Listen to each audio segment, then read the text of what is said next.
We're live, everyone. How are you doing out there in the VC? This is us, episode 3 of the Vinyl Whistle. Look who we've got along tonight. What a team! What a team joining us on the virtual vinyl terraces. Listen, I'm absolutely delighted to have along some new faces to join Christian and myself here. Let's see who have we got. We've got the fantastic Harris Pilton. How you doing, Harris? some experience. I like that. Harris. So pleased to have you on tonight. Always, mate. With pleasure. Now, I don't know if this is a coincidence after your recent vinyl community video you put out, but there's a platform for you tonight. That's all I'm going to say just now.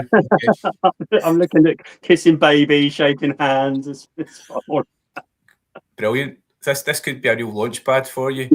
And I'm also delighted to say hello in person for the first time, although I feel like I know this man pretty well. An absolute titan in the UK VC. It's the fabulous Gav Axman Spins. Gav, how you doing? I'm fine, thank you, Gordon. Thank you for the invite. Nice to see Christian. Hey. And of course HP, who's a lovely fella and hasn't reminded anyone that I beat him in the VC quiz. I was just about to say, you beat me in that quiz, didn't you? I just remembered that. Yeah. But at least he knows how to lose, unlike some. Oh, wow. So early shots fired there. And I don't know who that was aimed at. You can Rob, guess. Rob, I can maybe guess. So listen, what we'll do tonight, really quite excited. I am excited on your behalf, guys. It's the start of the EFL, isn't it? We call that the wide. The 72 teams are about to really kick off, and actually Gav's team, who we'll talk about shortly, are playing live. So full credit to Gav. He's probably got one ear and one eye on the gate. Still 1-1. Oh, they're playing now. Yeah, second. Oh, bloody hell. I missed so 1 each as we speak. That's quite exciting to watch that for Gav. So the EFL kicks off today. Harris has got skin in the game there for sure. I'm really looking forward to hearing how you get into the team that you're into, your kind of origins for being a fan of that team and what you're sort of thinking for the season ahead. Just to kick us off, Harris, can I just hand over to you on that? Who's your team? Yeah, so my team's Southampton. Obviously, been a difficult last few months with Spygate, but I supported because I was born in Slough because my dad worked at Heathrow Airport, so we sort of bounced between Slough and Windsor. But a lot of my dad's family was from Southampton, so I didn't really have a team. I was about 8 or 9, and then my dad got a transfer down to Southampton, and he was really keen to go back down to Southampton. And Kevin Keegan had just signed for Southampton, literally. Like the week we moved down, and like Keegan was the biggest legend in football, really. Mm-hmm. And him signing for Southampton was mental, because we'd come 15th in the division the league before, and he was European Footballer of the Year. So it'd be like Ronaldo signing for Wolverhampton Wanderers or something. It didn't make any sense at all. And so we went down, and my dad goes, "We're going to get a season ticket. Watch Keegan." And Southampton had an amazing team that when Keegan signed, it was amazing. And so I started going in the first season, literally September or August of the next. Keegan signed halfway through the first season, and then I started watching his first full season, which was the 80-81 season. And we were just rammed with legends. We had Alan Ball, World Cup winner. We had Mickey Shannon, who's like a legend in Southampton. Oh, he scored 20 goals in 40 games for England. He's fantastic. We had Charlie George, who was like a real legend for Arsenal. He was like a proper flat player, and we had legends all over the pitch, to be honest. And it was amazing watching them. And it was at the Dell as well, which is like the maddest ground ever. You're on the ground when you're watching them, and it's just nuts. And it was such good. At Christmas, we were top of the league, and then it all just fell apart. I think Keegan got injured or something, if I remember. But yeah, it was brilliant. And yeah, that was it, really. I was hooked. But just going to the Dell with my old man, and it was brilliant. It was absolutely brilliant. The Dell's one of those sort of classic. You talked about those sort of classic old school stadiums, wasn't it? It was nuts. It was so tiny, and it was right in the middle of a load of terraced houses. And like the Milton Road end looked like one of those cubist paintings. It had like angles everywhere. It was just, it didn't make any sense. And there was like capacity 25,000, 2 toilets. It was like, mental. No. It would just be horrendous. And you literally could touch the players and that. And once I got older, I moved to the West Stand. Like Brian Clough would be there, and we'd be chatting to Brian Clough, like manager of Forest, and that. He would be like a yard away. It was absolutely brilliant. And yeah, it was such a great ground. I do miss it. I walk past it every day, and I sort of start commentating to myself, like, and this is where we beat Man United 6th. It's like, I can't help but do it. And this is where Man United wore grey shirts, and we beat them 3-1. Wow, it's madness. That was embarrassing. That was embarrassing. I can't defend that one. That was bad. That's right. Fergie blamed the colour of the shirts, didn't he? Yeah. I know. I wasn't at either of those games. I'd moved away for a little bit to Bognor Regis. But yeah, I didn't go to either of those 2 games, so I am a little bit bitter because I pretty much went to every game from 81 to 94, and then started going again from about 97. But I missed that chunk where we beat Man United twice. Harris, you're. I can think of Southampton. I think of Southampton from like old Panini, Slicker books, the kind of classic, like some of those players you talk about.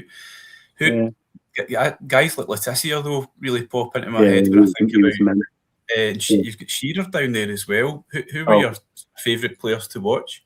Oh, I mean, Shearer won. Yeah, I mean Shearer struggled to get in our team because we had in 88, 89, we had like a 4-man forward line. We had Letizia, Paul Rideout, Rodney Wallace, and Shearer.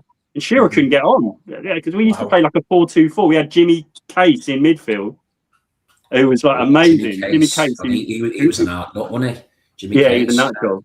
Yeah, we had Jimmy Case in midfield, who was a lunatic, and we had Ruddock and Francis Benali in defence, who were both complete nut jobs. Benali was hard. He was hard as nails. Benali as well. He's brilliant. He's a lovely guy. Yeah. He's a really lovely guy. But players like the Tiz was crazy because between 93 to 97, we were terrible, like an awful team, and that's when we signed Ali Dye and played things like that. You know, George Weah's cousin, and the only thing that kept us up was Letizia. He scored like 90 goals in four seasons. And we were terrible. We had Ian Dowie up front, and he was just shocking. It was Harris, did you have a guy called Terry Hurlock at Southampton? Oh yeah, I loved him. He was mental as well, wasn't he? Completely mad. Yeah, he was a lunatic. He used to turn up in he did a bit of building work on the side or something. So he used to rock up in a van before the game, and he'd come out, he'd be covered in painter's dust and stuff. It was just so funny watching him. He was just a complete. Well, that was a whole team of nutters, to be honest. That's actually kind of reminiscent of the Wimbledon team, except you had cracking players in amongst there as well. They were Wimbledon, had some good players, didn't they? Yeah. So what about the Southampton of now? I don't know. There's a few stories to tell, isn't there? Just last year, I don't know if it was a surprise. They dropped down last year, wasn't it? No, the year before. Yeah, we got 13. Yeah, we got 13 points, didn't we? Looked like they were certainly going well. Obviously, were going well last season. Into the playoffs, and then disaster struck. What on the earth went on there? Yeah, well, we were terrible that season. we were just useless, and we were trying to. It was that Russell Martin, our manager, and he was trying to pass it out from the back every game, and it's like. So he did it for the first 6 games, and we were getting battered. So you think, well, he's going to change this, and then he kept doing it and doing it and doing it. It was just like horrific, and it was like every game he was doing the same. And then finally, I think that they just thought we can't keep going with this guy. He's an idiot. We had like 4 points from 22 games or something. Yeah, he went up to Rangers. Don't know if you kind of followed him after he left. He was horrendous. He was dreadful, and he kept doing that sort of principled thing of losing games and then obviously sacked as well. Yeah. No, he's a loon. I don't know. He wasn't even that good when he got us out of the championship, to be honest. But he was, he's an absolute nutter. But it was just crazy. It was like a bit of a mental disorder almost. I've never seen anything like it.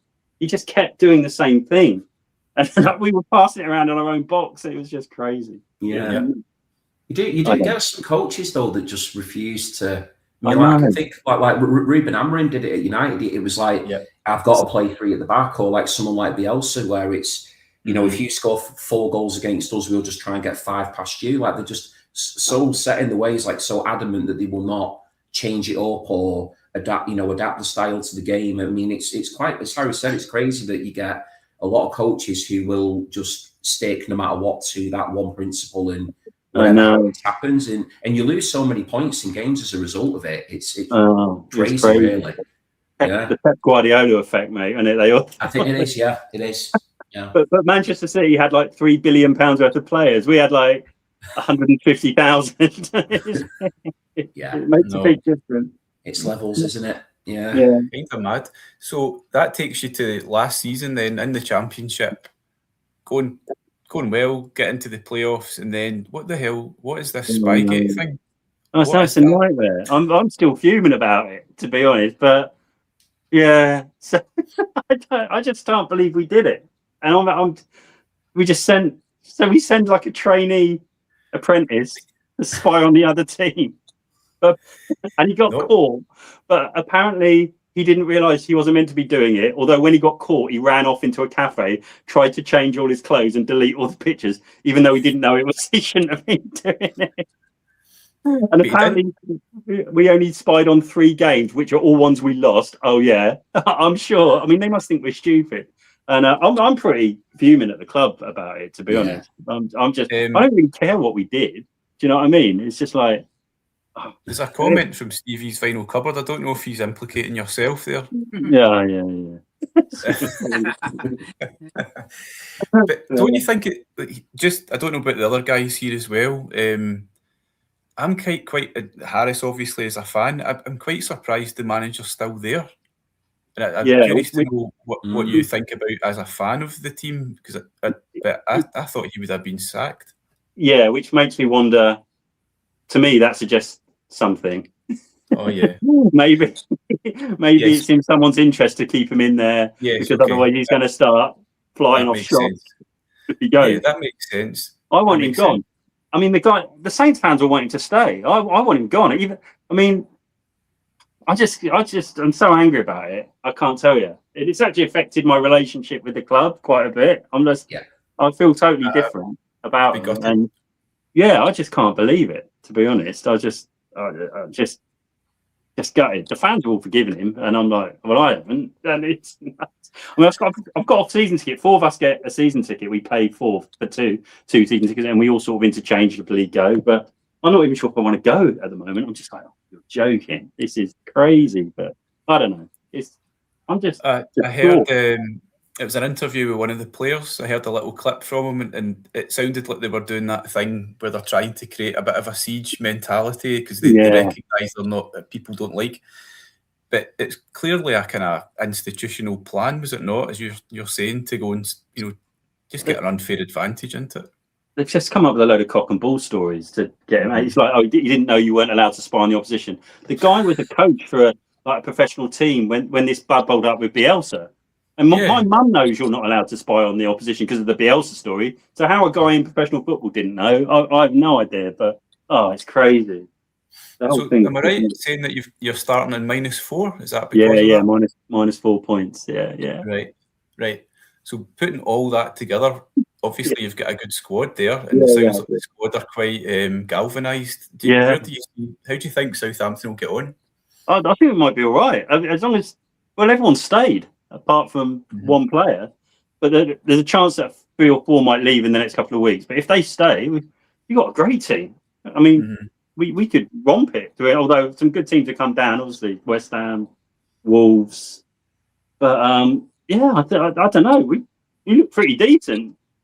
Just see how this affects us. Really, is what it's going to burn down to. So I don't think the 4 points are going to make much odds. The -4, to be honest. But yeah. I don't know. What do you guys think, Christian and Gav? What would you think about that whole Spygate scenario? Go ahead, Gav. You go ahead, Gav. To be fair, it will make a brilliant movie, wouldn't it? It would be. I'm waiting for the TV spectacular because you couldn't make it up, really, could you? No, it's the intern for like the coaching staff who's hiding from was it a golf course or something? He was Yeah.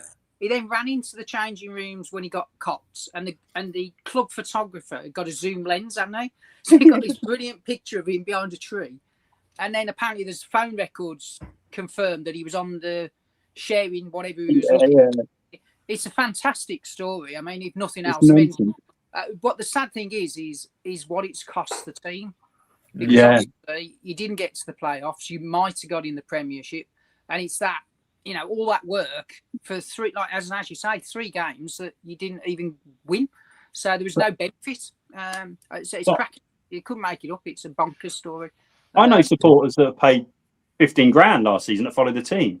Well, the club have got a duty of care towards them, surely.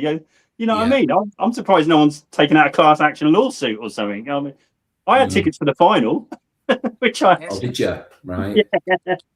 Right. But out of spite, I went up anyway. I went to London anyway and watched it in a pub in the Saints shirt. That's like something Larry David would do in Curb Your Enthusiasm. It was psychological, mate. I was a bit of a spite. I'm going to watch out of spite, It was. That's what it was. Travel all the way up there as well. Yeah. It was boiling as well. It's about 97 degrees in London. I admire your willfulness, Harris. It's good. I like it. Yeah. But no, like you say, Gordon, I'm completely in agreement with Gav about it. I think it's one of them things that you just can't believe it even happened, that someone would concoct that kind of a plan. And then to think that they would actually get away with it as well. And it's like one of those things that could only happen in Britain. It's just this very weird tale that obviously completely went out of control and didn't go the way that the people who intended it wanted it to go. Because if it had been the way they wanted it to go, then the lad wouldn't have got caught. And I think as well, you've got to think about the intern being the fall guy. How much was he... I know. How much was he coerced into doing it? What's his story? Was he paid off a lot of money to do it? Did he feel like he did it because he needed to climb the career ladder? I think there's a lot of questions around that lad because what happens with his future? Is he even employable now? He's always going to be the guy that spied on, that was the centre of Spygate. And there's a lot of things to it like that where there's a lot of unanswered questions. And as Gav said, it'd make a brilliant film. Just as a character, like a study really of our club would go to such measures to kind of get a bit of a steal on the competition. And then I think as well, Harris, when you said you only got docked for 4 points, that could have been a far harsher punishment as well. So it's a very strange one, a very strange one indeed in football history. Yeah, it's going to be like a Channel 5 documentary thing, isn't it? With like the really dramatic, the dramatic symphonic music and stuff, and the really sort of, the really Hollywood style voiceover and stuff. You can just picture it, can't you?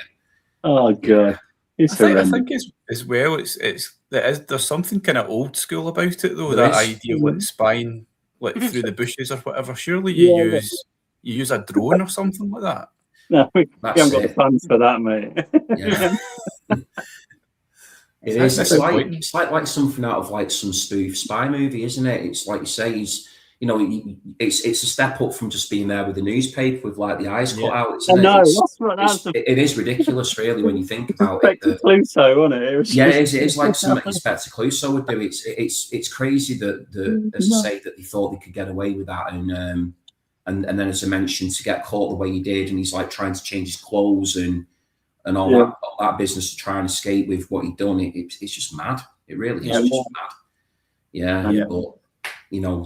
But I do kind of wonder, is it seriously just this little guy at Southampton and Bielsa? Is that it? Is there no one else is actually successfully spying on people with proper disguises and tunnels or whatever you need I'd imagine there's a lot of clubs who've done it over the years and got away with it. I mean, I'm sure it goes on.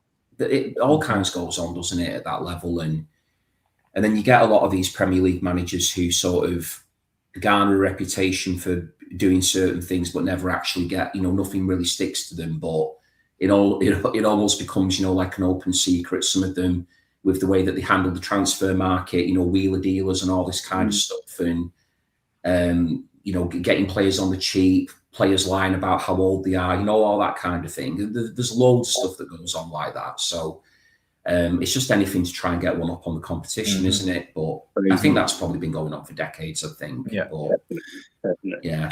Just when you were saying that, and Harris, you touched on this guy earlier on, but I just wanted to ask you about it because it's one of those, another really funny story actually to do with Southampton. Souness is the manager at the time, right? Yeah. You talked about the boy, Weah's cousin. What was the story? That was just madness as well. So we were terrible.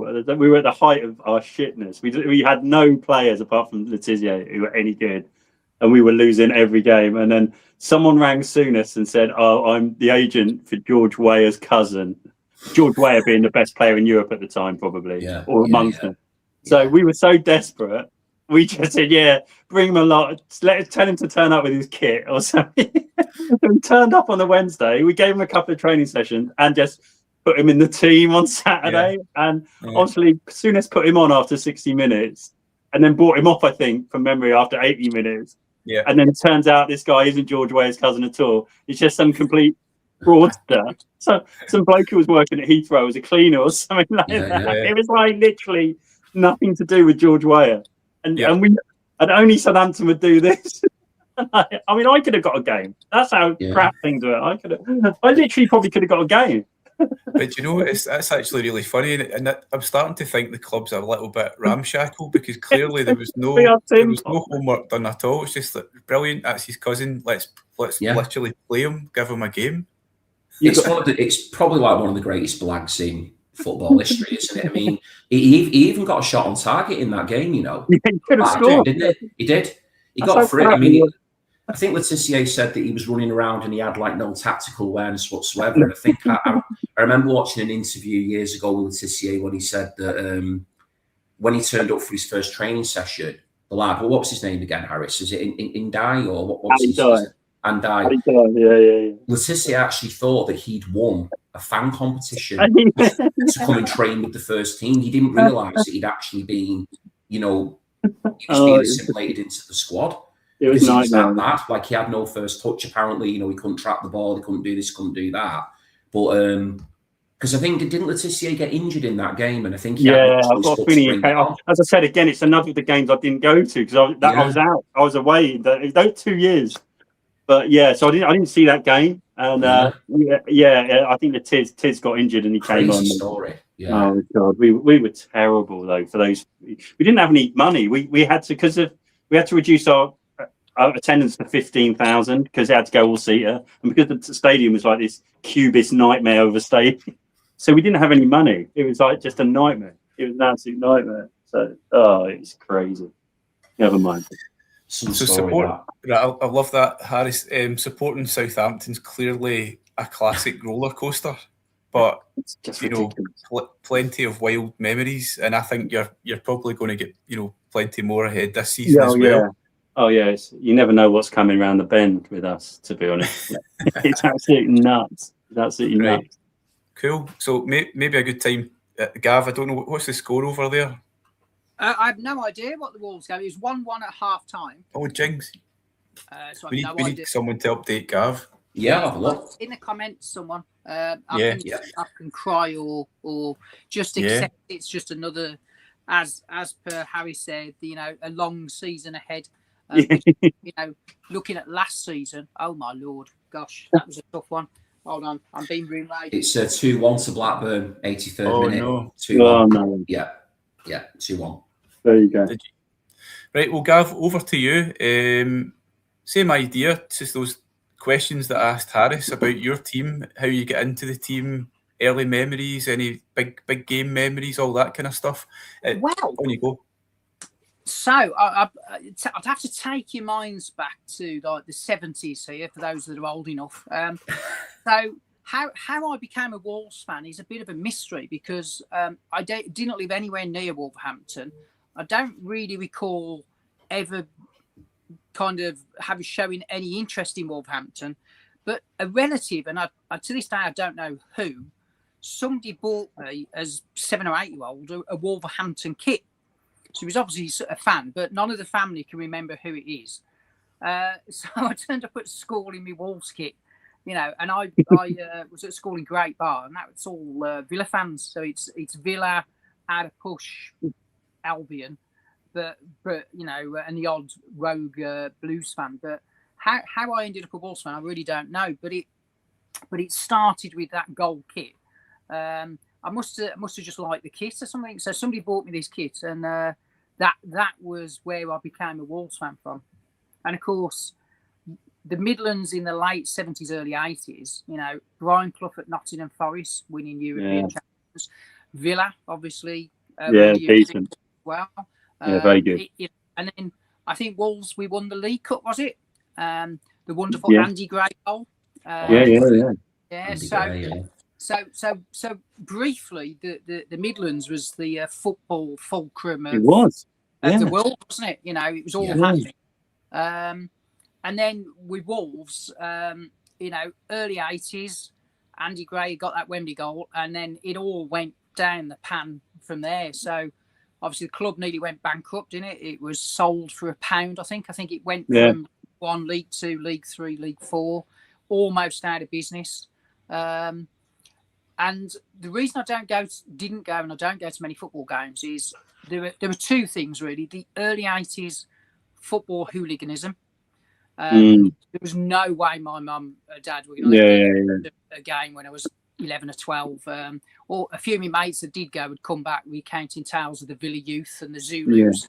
And my parents got wind of that. I was like, you ain't going to that. So I didn't get to go any games, but probably the thing that stopped me going to and being more of a football fan was music, because all my spare money went on records and pocket money. And then as I got older, it was always the same. So I've got a lot of mates that are proper, season ticket holders. One of them's a Birmingham fan, sadly for him, but we won't go into that. But all of us really, I'm the only one who's really a Wolves fan. And I don't know why, but as I say, somebody bought me that kit. But obviously the big hero locally and should always be mentioned is Steve Bull. Absolutely. Legend. I think the club could have gone under. So the rise and the rise back, and it took a long time to get back. Was a long journey. So people like I remember we had Emlyn Hughes there, didn't we? We had Emlyn briefly, Andy Gray, as I say, and then we just did that slow dive to almost obscurity. But Stevie Bull's the local hero, really. Yeah, isn't he? What a player! Where I live. I live is a legend. I would imagine he never has to buy a pint in his life. No. His goal scoring record was ridiculous, wasn't it? Hundreds of goals, wasn't it? He was a cracking England player. He was a bit unlucky. I think was he around in the Lineker era, and he. Very lucky. So Wolves is a bit of a mystery, really. I have no idea why I'm a Wolves fan.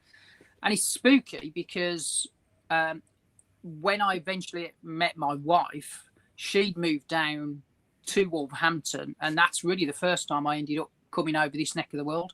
So it's almost like something was meant to be that brought me to this neck of the world. So it's a strange one. Yeah, what's in the air? And what about not quite the same as Southampton, but obviously you're playing in the same division this year. Yeah. Wolves I was listening to a podcast earlier on this week, and Wolves are pretty heavily fancied to do well. How do you think they'll get on? Well, I think if you'd have asked every Wolves fan for the last 5 years, at some point what happened last season was going to happen, because you can't keep selling your best players every summer. Yeah, that's what happened to us. You look at the squad we had 5 or 6 years ago, and then we just, bit by bit by bit, they go every summer, 1 or 2 go.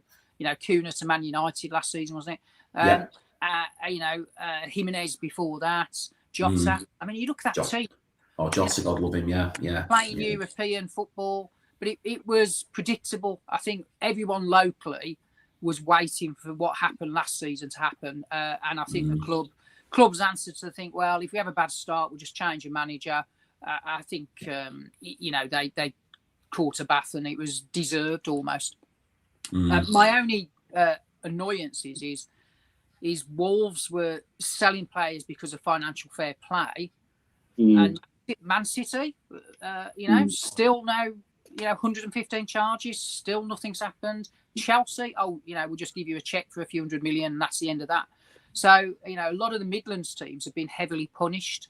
Leicester, Birmingham City, bless them, my mate's a season ticket there. He's absolutely, if you get him on the subject of football fairness, my God, So there seems to be two-tier justice in football, doesn't there? That's my kind of take on it.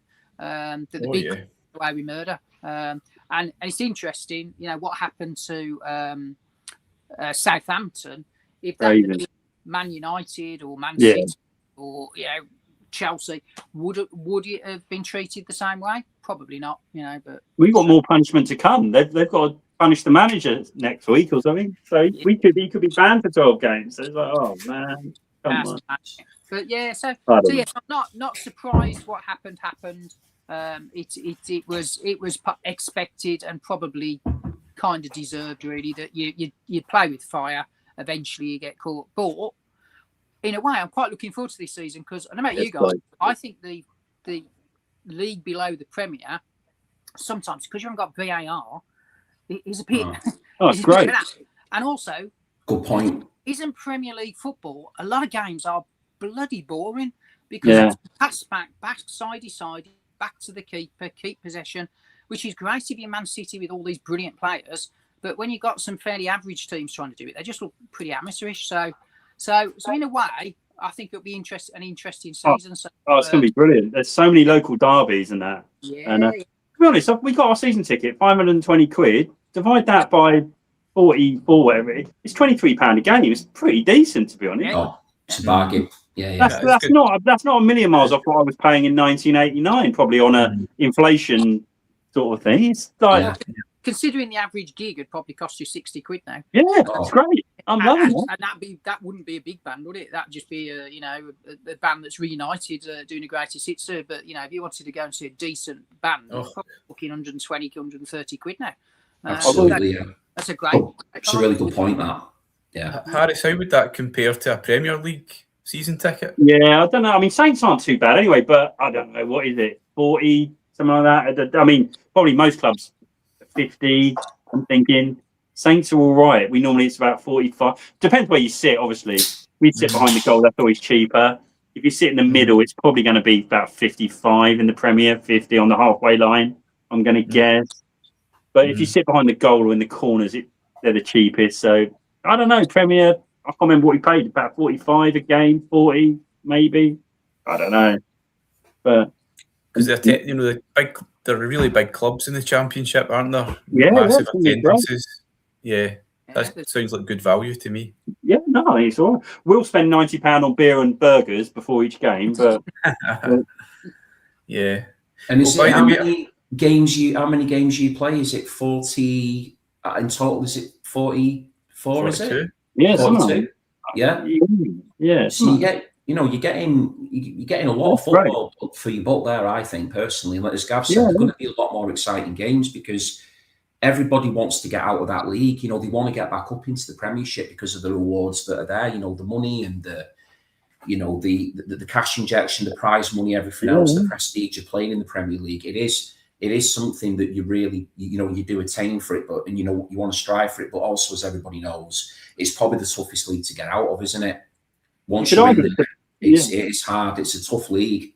It's the best league in the world, you could argue. The attendances are amazing. Average attendance is, we get 30,000 a game, but probably the average attendance is 20, 22. In Italy or Spain, in the second tier, you get about 3,000 a game. Yeah. We're going to get 30. And the average club's probably going to get 21, 22. It's crazy. It's brilliant. Well, I wonder if the rival to that might be in Germany. I know there's some ridiculous attendances in Bundesliga too. games. Yeah, I don't know actually. Do they get good attendances in there? Yeah. You get massive clubs that get wildly big attendances in Germany. But I don't know if it's quite as many, but there are some really huge attendances there. I forgot to ask actually, guys, do you have a record that represents your club in some way to show? We'll go before. I wanted to ask Christian what any updates from the Man U neck of the world, but can we see, does Gav or Harris have a Southampton or Wolves record? I wonder. And MGK Boston's just in the house. Yeah. I do, yeah. Good evening, Earthlings, says MGK. He's a good lad, MGK. Great lad. He'll be watching this and he won't have a clue who Southampton and Wolves are, will he? No. I know, that's a sad thing, isn't it? I know. It's great. I'm sure you know who Wolves' most famous fan is, though. You mention him. Ah, well. Oh, yeah. Well, maybe. Funny you should say that. Yeah. See, I've queued you up. So obviously, the most famous Wolves fan is a rock god, a golden god, Absolutely. And I love this fella because he still pops up locally. Everyone in this area will have a Robert Plant story. That's who we're talking about. Brilliant. But what I love about Robert Plant, he even managed to shoehorn the club's badge onto one of his record covers. No. So look at this. This is the front. Maximise you. Wow. Make him big. Right, but look at the back. Look at that. That's so cool. I mean, fair play to the fella. He made That's awesome. Wolves logo on his album cover. So, what actually? That's not really my wheelhouse, Robert Plant. So, what is that record? Is that like a solo album? It's one of his solo albums. I think fourth one. Christian will probably confirm that. So, Manic Nirvana. It's a pretty good album actually. But he looks a bit like Bon Jovi on there, doesn't he? A bit like Bon Jovi on the front of that, a little bit. He's giving it some there, you know. He is. He's going for it there, isn't he? When's that from? Is that about 1981? 1990. 1990, gosh. He's in good nick in the front of that. I was going to say, he's wearing well, isn't he? Yeah. It's actually a good album, this, if anyone hasn't got it. It's a really good album. Is it rock god style, Robert Plant? He comes away from the dodgy 80s synths and the guitars are back. I think Pagey might be helping out. And I think he samples some Zeppelin stuff on this. He does a bit of cheeky sampling. So it's a decent album, actually. One I must listen to again, actually. I love the cover. Yeah, cover looks great. Yeah, it's really modern. It's like a contemporary. Oh, look at that. Beautiful. Do you know what? I've got no interest in Zeppelin, Robert Plant. It's not my thing. I heard an amazing song the other day. It was really fantastic. And it was I think it came out in about 98, and it was Robert Plant and a female singer. Oh, Alison Krauss. And this song was it almost had like the Smiths' How Soon Is Now effect going on underneath it. And it was so good. It was just like, this is a brilliant song. I think it came with a Mojo CD or Uncut CD. And it was, I'm like, I've got to hear this album. Is it a good album? Yeah. The first one, Rising Sand, is it? Yeah. I don't know, but it was kind of slow and it had this guitar, like I say, a little bit like a Johnny Marr tremolo-y thing going. It was brilliant. I'm like, this is such a good song. Yeah, MGK's giving it. MGK's endorsed it as well there. Yeah, there we go. The thing is with Robert Plant, he's unlucky really. He started his solo career in the 80s. So his first 3 or 4 albums are very 80s derived. But once he hits the 90s, he starts going back to a more organic-y kind of sound. I think his solo stuff really from that album onwards is all good. There's a lot of interesting cover versions. That record with Alison Krauss is brilliant. So they did a follow up, didn't they? Several years later. Rising Sand, is it that one called? I think that's what it's called. Yeah. Yeah, I think I've got that one down there somewhere. But both of them good. Both of them really. His work with her has been really, really critically acclaimed, hasn't it? This work with Alison Krauss, I think, as you say, Gav, it was so well received at the time. And as you say, Harris, it's lovely that you've listened to one of the tracks and enjoyed it as much as you did. I must have played it about 10 times. Holy shit, this is so good. It was, I heard on the Page and Plant album, not that great. Steve Albini produced it, right? Is that right? Or did he? Yeah, he did. You're right. Absolutely. Which is really strange wacky. Marriage, that one. Strange marriage. And I heard it being quite, because he also did the Black Sabbath albums came out, and I heard that both kind of didn't hit the mark particularly. Yeah. But I'm not again. This is not my wheelhouse. Page and Plant are just. Yeah, I'm just keeping my eye on the comments. I got a bit of constructive. I got some feedback from a dear friend in the VC who said you need to make sure that you're keeping your eye on the comments a bit more. So I'm doing it.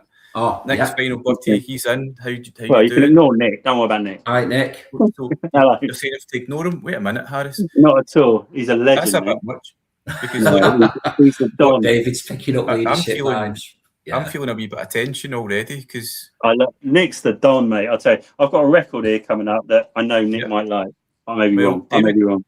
Listen, Harris, there's no pressure on you, but David Atkinson is watching. Yeah. All right. Please hit the vinyl tag. I'm going to drop the vinyl tag in half an hour. Are you ready? You made David sound like Big Brother then. Listen, he's gone. He said vinyl tag. And got an album with a dog on the cover. Oh, Romuald as well. Hello. French Fight, FEA. How you doing? I love that, man. Gav, by the way, I've awarded you 2 points for that album. Okay. Oh, well done, Harris. Yeah, that's off the mark.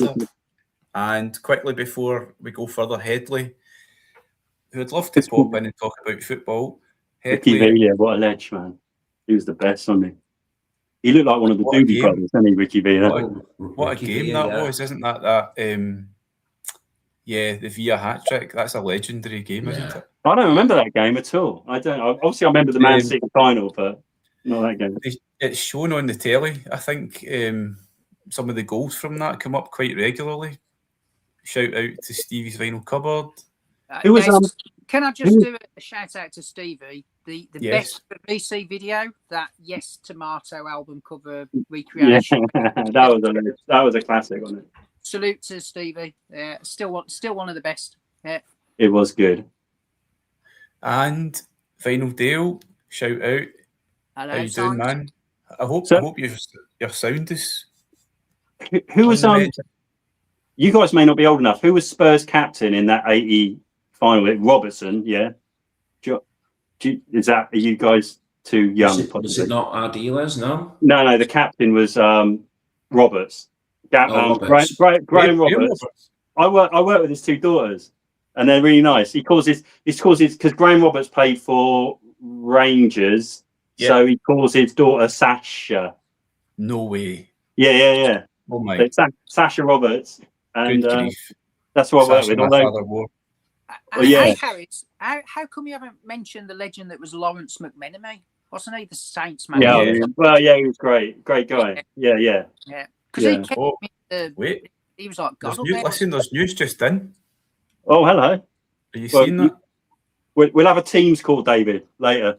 Take this offline.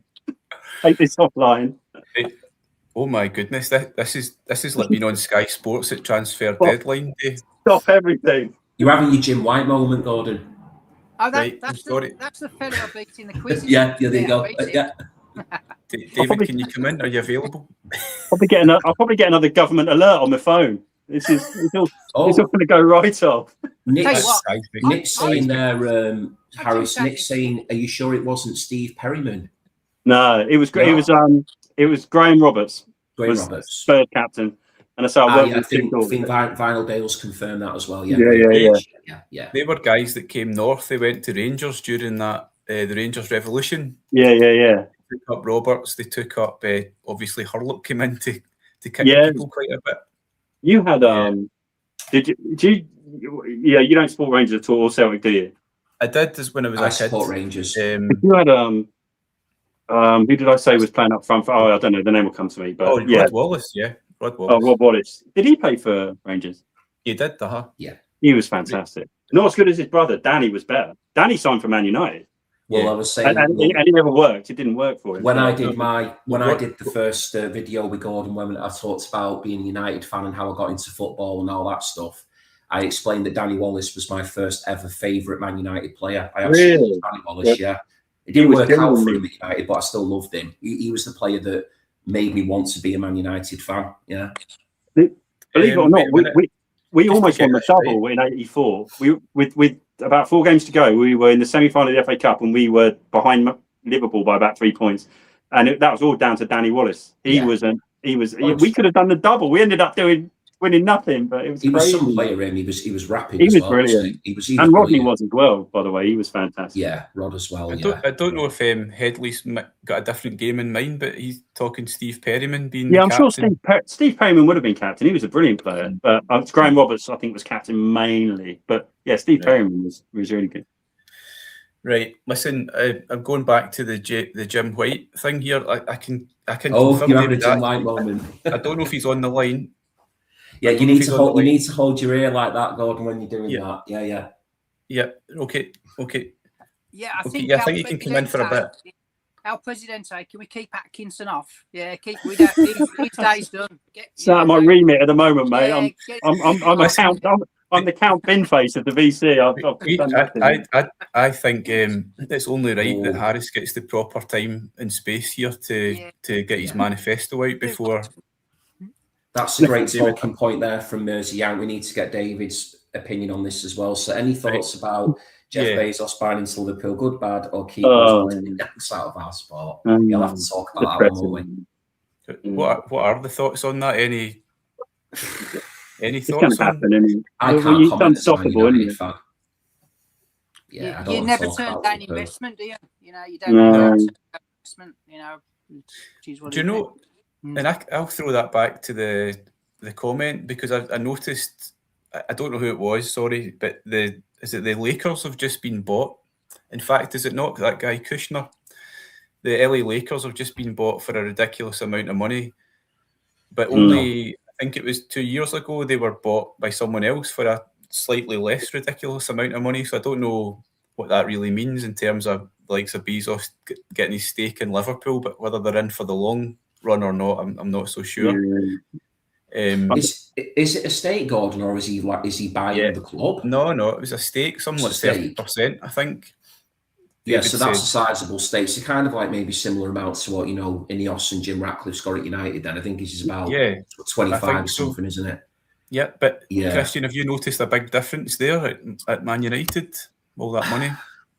I think in terms of the recruitment side of things has definitely changed under the Ineos regime, so to speak. I mean, it's been one of those where you can see now that the players that I think years ago we would have probably bought and, paid over the odds, there seems to be, we keep getting sold as Man United fans, this sort of narrative that, we need to be patient and that the players are coming, but that we need to get players who want to play for the badge and all this kind of thing. So it has been a little bit worrying for me at the moment that we're kicking off next week and we've only brought in Yuri Tielemans and Andre Santos. And of those two players, I think Andre Santos is quite, he's not really proven, is he? I think he's more of a prospect and he didn't really get much time playing at Chelsea, but he's supposed to be a good player. I think Tielemans was a great bit of business. I think Villa would be gutted that they've lost him, to be fair, because I think he's been an excellent player for years in the Premier League. He's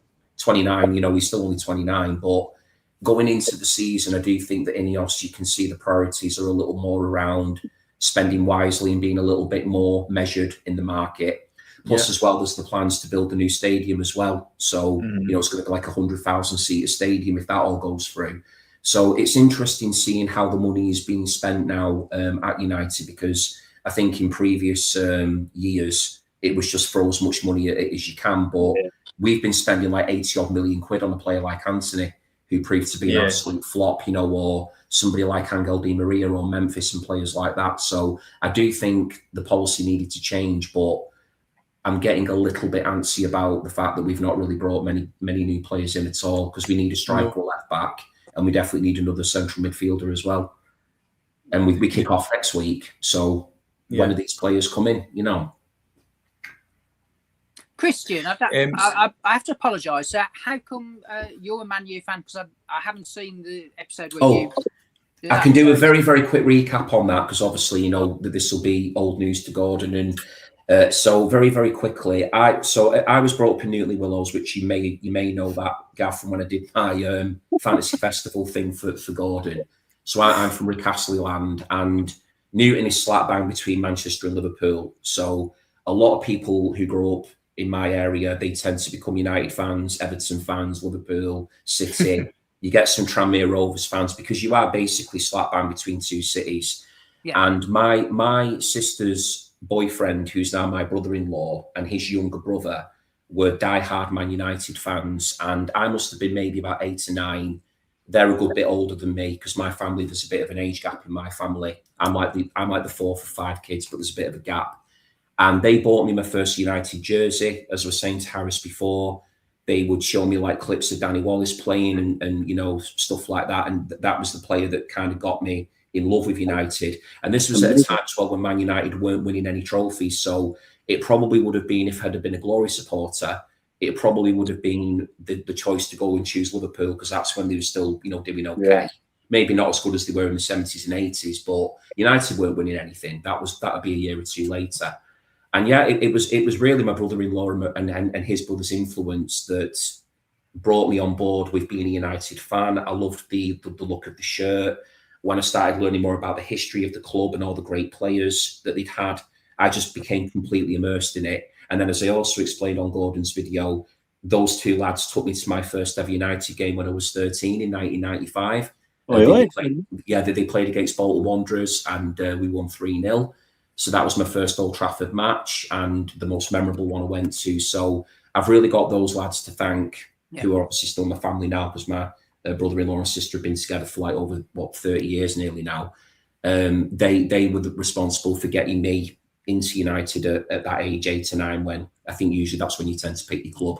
And the reason that I'm a Rangers fan is because my dad is from Ibrox, so I'm a full-on Rangers fan as well. Yeah. Oh, yeah. Listen, Christian, you'll be hanging was your that head. quick enough? Sorry, Gordon, was that too long? That, because I know we've got to keep moving. No, but when you said you're a Rangers fan, my goodness, what a terrible start to the season, eh? No, I know. My goodness, they're already out of at least one European competition, if not 2. Yeah, I know. I couldn't believe it, the way things have started. I just couldn't believe it. Listening to, you know, Darren McKinnon's interviews as well after games and stuff. I think he already looks to me like he doesn't have a clue what he's doing. He's looking out of his depth, I would say. Out of his depth. Listen, the comments are flying, so yeah. I don't know if French Vinyl Addict is the only non-UK VC member. He could be. Nothing wrong with being French. That's fine. He's allowed. No. I wanted to go back to his comments. I think this might be aimed at you, Harris, as part of your manifesto. I know, I saw this. I sponsored if I was to listen to bad records and pay them not to. I did not intend to start any audiophile hate. That was not my intention. I thought you were standing up for audiophiles. Great bunch of lads. No. Do you know, Harris, is that maybe by David? He's saying that's glory hunting to the max. This sounds like a huge apology. Yeah, I don't know. I don't know if it's that in relation to me being a United fan. I'm not sure. But I tell you what is he?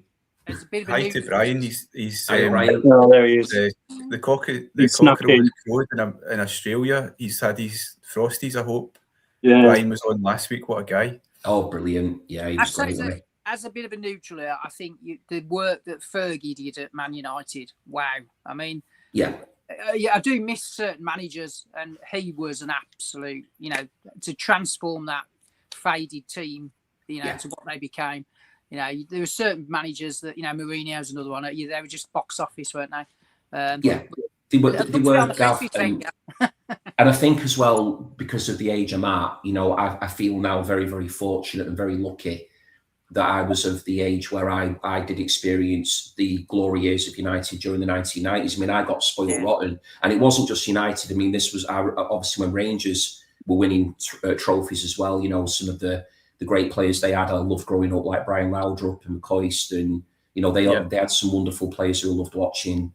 So I feel now, because United have gone a while now without winning the league, I feel very fortunate for just how good they were at one point, and then bringing through the class of '92 as well. I think was one of Fergie's greatest achievements. So all that homegrown talent, it was just incredible, really, what he did with them. But it's really about keeping the faith in the manager, though, wasn't it? I don't think that happens at all anymore. No. Well, they gave Fergie time, didn't they, to build? I think Gav's gone. Oh, Gav's gone. Right. I tell you what, I was going to hand on to Harris, and before you, we're really keen to hear, after your outstanding video, some more of your thoughts on this is a leadership bid, Harris, am I right? Yes. But could you show, please, before we go to that, have you got a record for the crazy world of Southampton? I have, yeah. This is quite unusual, actually, but it has been shown on the VC before. I get that. So this is the compilation City Wars, a Southampton compilation. Now, Southampton is probably best well known for being an absolute black hole for culture. Like, no one ever comes out of, Craig David, who I'm a big fan of Craig David, actually. I am a UK garage fan, but we never produce anyone. The drummer from Coldplay, which we try and forget about, but this was a punk, like a post-punk compilation that came out in 1980, and it's actually really good. And it's kind of a load of Southampton bands that none of them made it, but it's bands like the Motives, the Exploding Seagulls. By the way, if you do want to explode a seagull, if you put baking powder on wet bread and feed it to a seagull, it will explode in the sky. Just a little tip there. We do have a lot of seagulls around here. The 0.5, and this is great. It's kind of like it kind of sounds a little bit like Joy Division. They're all influenced by Joy Division and that kind of Susie sound. And it's a really good comp. But the weird thing is, sounds amazing. The weird thing is, like all these sort of regional punk comps, it now goes for mega money. This probably goes for about £60-70 now. I found it about 4 years ago for £3.99, which I couldn't believe. Because they didn't know what they had, because you would look at that cover and think, what is this?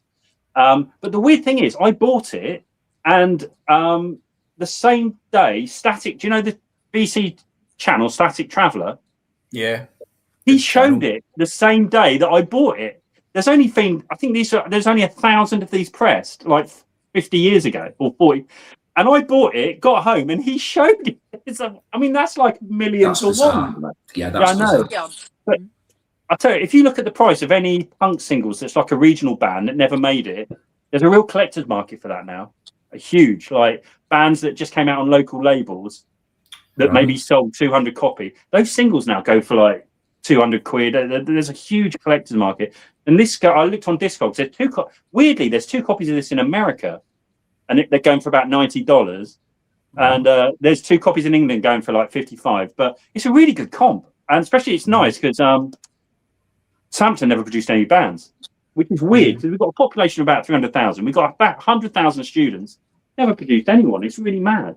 I've never understood it, but it might be. I don't think it sounds mad. But it may be because we've always had full employment down it. And like bands like Oasis always said that they became Oasis because they were allowed to go on the dole for 2 years and get their £74 a week and enterprise allowance schemes and stuff like that. And because we've got a port down here, a commercial port, we've never had any real unemployment down here. And I just wonder if it might be that or something. I don't know. It's really weird. It's an interesting one, that. And when you think about it, you often hear, certainly see around Glasgow, for example. Yeah, I was thinking of Glasgow. Young guy after young guy who says they're either going to try, like Bobby Gillespie is a good example. It's all about you're either going to make it in a band or you're going to try and be a footballer, and you're doing those things to get out of the kind of some of the housing schemes and stuff like that, like Alan McGee, Creation Records. Loads of talk about, well, he wasn't maybe not so good at football, so music's his thing, and it's a bit of an escape that maybe people don't need, maybe not in the same way down in Southampton. I'm not sure. Yeah, don't get me wrong. There's people who are unemployed because there's always going to be a percentage who don't want to work. I get that. I was kind of like that myself, if I'm honest, when I was young. But ultimately, down here, if you want a job, there's probably always is a job, if you know what I mean. And because we're really lucky. It's a really busy commercial port. We're only 70 miles from London. You can get to London in an hour. There's never really been a lot of unemployment down here, and I always try to think of theories of why we've never produced bands. And that's about the only thing I can come up with, because like Glasgow, obviously there's been huge areas of unemployment and poverty in Glasgow. I mean, I know Glasgow pretty well, and they produce so many bands, haven't they? Glasgow. I mean, a lot of my favourite bands in Glasgow. Yeah, amazing. And like Liverpool, obviously unemployment there. Manchester's real bad times unemployed. The only thing I can sort of pin it on, I don't get it. But also, interestingly, footballers though as well. And I wonder, is there lots of kind of homegrown guys coming into Southampton? team over the years. We don't really have millions like Mickey Shannon, but he's from Salisbury. But we don't have a great deal of. I was going to say to you, Harris, do you remember a band from the early noughties called Delays? Yeah. You know what? So I don't know if they were from Southampton. They were, and there's a sad story to this as well. Right. Oh, well, I'm not sure then about that because they were the only band. I wasn't sure if I was remembering whether they were from Southampton. They are from Southampton. I thought they were brilliant. Yeah, they were good. They were kind of like Teenage Fan Clubby, jangly. That's why I love them. A little bit more commercial than Teenage Fan Club, weren't they? Maybe more like, they were just a nice. Because sadly, they were jingly jangly. Sadly, the lead singer Twins influence and stuff in places as well, and he had like a beautiful falsetto voice, didn't he, Greg Gilbert? No, and sadly, he died 10 years ago for cancer, and it really hit the city hard because I had a lot of mates who knew him as well, and it was like, oh man, it was crazy. But great band and really sad. It always comes up on my Facebook every year, like, oh man, Greg's 9 years ago a day, 10 years ago a day. But a lovely guy apparently as well. You know, it's just a nice. Everyone I know met him was like, this guy. That's a shame because I watched them live quite a number of times. I remember seeing him one time supporting the Manics. That was in the Royal Court in Liverpool. Saw him at the Isle of Wight Festival one year. Oh, there you go. I always thought a really great. They were good band. Teenage Fan Club, sort of a sunshine sound to them, you know. I think the reason I brought him up is didn't he have trials at Southampton? Wasn't he going to be a footballer at one point? He might have. The honest answer is I don't know that. You know more than that about. But I probably saw the Delays because we got the Southampton Joiners pub, which is legendary. Down here, hosted gigs by Oasis, Green Day, got a capacity of 100. The Delays used to play there a lot, and I think I saw them a couple of times. Really good band, really solid. I was the right age for them because they came out when I was like about 18, 19, something like that. So they were kind of that age for me. Great. That's good knowledge, mate. Yeah, they were. Well, they did chart, but that was when I was saying we've never produced anyone. I was thinking, actually, we had the Delays. As I said, the drummer from Coldplay, Craig David, who I love. We love Craig David down here. We got a lot of love, Craig. Craig David, by the way, was a proper Southampton fan. He started going when he was about 8, and he was there every week. We used to see him. He was proper. Craig David, wow. And he was a great lad. We used to go to a club called the Oriental. It was brilliant. The Oriental, really good. Played house music, R&B, stuff like that. Craig David used to get on the mic when he was about 12 years old, and he was phenomenal. He was just phenomenal. They wouldn't let me in some days. They'd let him in. He was 12. And he would just grab the mic and he would just like freestyle over it. And he was a big lad though. He was quite chunky.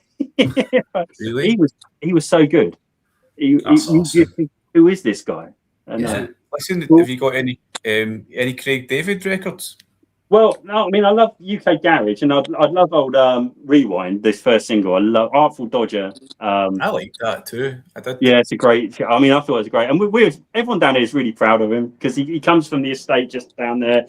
And do you know what? He's a lovely guy. He's just the nicest bloke you'll ever meet. He genuinely is. He's just there's no edge to him whatsoever. He's just brilliant. It's cool because he was. What's that song he did? Walking Away. That was a cracking song. Yeah. Walking Away, I didn't really like much else that he did. I like the odd bit and bob. 7 Days is pretty decent and that, but I mean after that it was just it got too commercial. But I mean everyone's got a lot of time from down here. He's just a lovely bloke, and I mean, good God, the guy's worth a fortune. Oh yeah, he did very well. Yeah. That album sold about 8 million, I think. Yeah, it did. And he's a songwriter, so he's probably made 20 million, 30 million off that. So. Wow. He's a great guys. Can I run through a couple of the comments here? This one I put up, I've left it because I wondered if Harris would kind of recognise a Southampton team that could be thought of as good-looking surfer boys. She described the Saints as good looking as well. He's probably referring to the fans there, I imagine. Might have been the fans, and I think I was at that game. It all makes sense. It all makes sense. Yeah. Was Graham Lasso Southampton? Yeah, he's born in Southampton. Oh, yeah. He played for Chelsea, didn't he? I think he played for Chelsea, didn't he? He did come back to us, I think. Yeah. But Gav, I don't know if you're aware, but I think we've lost vision on Gav. Yeah, we can hear you, Gav. It sounds like you're away down a manhole just now. You all right? He's back. No, he's not back. No, go on. Right. Hold on. I'll come out and come back in. Yeah. Listen, there's a good question from Nick for you guys. What was your first away day match? There's one for Steve Whitty. His was Walsall v Kettering Town. FA Cup first round, 82. Also the first time I've ever encountered skinheads. I bet that was awful, wasn't it? Kettering skinheads. It's been a memory, all right. Or Walsall skinheads. Hi, Gav. Am I back? Talking of Walsall skinheads, he's back. So anyone, for me, I remember, I think I was about 14, we went myself and some friends, we went to watch my team, Morton. They were in the cup, Scottish Cup match against Motherwell. So we got tickets, travelled up in a supporters bus up to Motherwell, who were a kind of division above us. So it was a chance to see a bigger team in action. And I remember it was just a good atmosphere. We got a draw actually in the cup, so team came back down, and I remember them. I think we went out in penalties or something. But it's interesting we talk about away days. There's an edge, isn't there? Certainly when you're 15, there's a kind of sense that you could get into a bit of trouble, and so what do you do if trouble comes your way? And I don't know what on earth we would have done, but there was a bit of a vibe. But yeah, we came through it unscathed. But that was my first one for sure. Don't know if sounds a bit hairy, that one. Yeah. It was okay. It was okay. How about you, Harris? Do you remember? Do you go mine was West Ham in about 80, 81, and yeah, it was quite. I mean, I went with my dad, and he was a bit of an East End boy anyway. He's skittered between Southampton and the east of London. And it was a scary experience actually. West Ham were really that was a scary day out. West Ham fans were really intimidating in 80. And actually because my dad quite liked West Ham as well, so we stood in the West Ham bit, like I think it was called the chicken run, and it was really intimidating. And one thing I remember is that in West Ham, if they wanted a piss, they just have a piss. So they were just weeing everywhere, because those were days you can drink all day. They were drinking, and so there were just rivers of wee going everywhere. Some of the chants were, I won't even repeat them, but they weren't particularly pleasant towards certain players on the pitch. I can't even repeat what they said, and it was just an intimidating atmosphere. And I obviously I couldn't do anything because I was a Saints fan, and my dad was kind of swung between West Ham and Saints a little bit. My dad's just a sports fan, really. But yeah, it was West Ham, and it was. I used to go and see him quite a lot because my dad used to go to Upton Park quite a lot, and it was always a bit scary. Even the tube journey was like, oh god, like there were loads of opposing fans on the tube in London, like Arsenal, West Ham, Charlton. It was just like, oh man, I used to dread it. I used to be like, oh, it was pretty scary. But yeah, it was really intimidating. But yeah, I just remember everyone pissing all the time. Like you'd always take a long coat. It was like, you get covered otherwise. It's horrible. When you're talking about intimidating atmospheres, I remember watching Rangers. I've seen a couple of Old Firm games. Been to Ibrox to watch Rangers Celtic, but I've also been at Celtic Park in the Rangers end, and that's an atmosphere. You know, when you're in there, that's as hardcore as I think you're getting. So you're in behind the goal. It's densely packed. There's whatever it is, 2,500, 3,000, maybe a wee bit more than that. But hugely outnumbered, and it's just you can say it's passion, but it's beyond that. It's it's dodgy. So that's the most intimidating for me, probably going in the Rangers end at Parkhead, I think. Yeah, the 80s. The 80s was bad.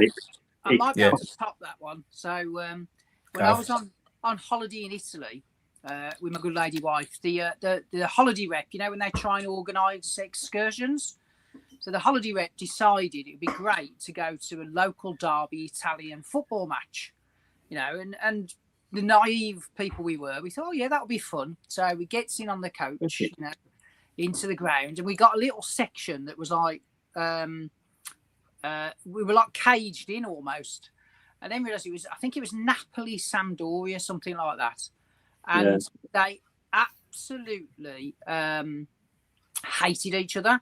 So the whole game there was flares going off. You know, it's like apocalypse now. But when we came out, it all kicked off, and there was this little gaggle of English tourists trying to get through to the coach. We had to have like police escorts. There was tear gas. It was absolutely nuts. So I've never seen anything quite on that scale. Absolute hate. You know, everything was kicking off. It was like the whole city was under siege. So that was good fun. So the holiday reps for some reason never did that again. But by 85 it got crazy. I mean, even Southampton was quite a mellow club in terms of that sort of thing. We did have a firm, but they weren't maybe the biggest. But if you went down the away end, the Archers, it was crazy. The away fans were penned in, like literally penned, and there was barbed wire all across the top. And we were one of the nicer clubs, and it was nuts. It was so dangerous. Like they were literally, so you'd ram in about 2,000 in this pen. It was crazy. We used to think, that's just, and there'd be all broken glass along the wall. They used to put all broken glass everywhere, and it was like, oh my days. You know, and that's right at that point where English fans are about to get banned in Europe, isn't it? You're talking 85. 85 was the peak. It just felt, it wasn't even, it was felt nuts sometimes. The comments are flying, by the way, and I can't actually keep on top of them all. But it's good. It's good that it's active, Gordon. It's great that they're all. Yeah, here's a mad one though. Yeah, this is one of those comments. Look, have you seen that? It needs a little bit of unpacking from Stevie's vinyl cupboard. I'm being a fan. Yeah, sorry about that. Yeah, man walked past me with his umbrella. We had a Villa fan on last week, John the 6-inch pianist. I don't know if he knows anything about that. It was probably John. Probably him. To be fair, it is annoying when the toilet's locked, whether you've got your pants on your head or not. It's a frustrating experience. It's even more annoying when you've got your underwear. We've all been there. It is. It's even more annoying, definitely. Yeah. When you've got your underwear on your head. Yeah. Right. Okay. Harris, you did one of the. See, I think it's maybe my favourite video I watched this week in the VC. Literally laughing out loud at it. It just came out of the blue, and it was a real tonic for me to watch it. Sorry, and I just wanted to offer you an opportunity to take that platform. You know, there's 18 people watching right now, and I'm keen to hear a wee bit more about your manifesto. I don't know if David Atkin's still around here, but it's all about leadership, isn't it, and taking the VC on a wee bit more. You can handle this on me a bit.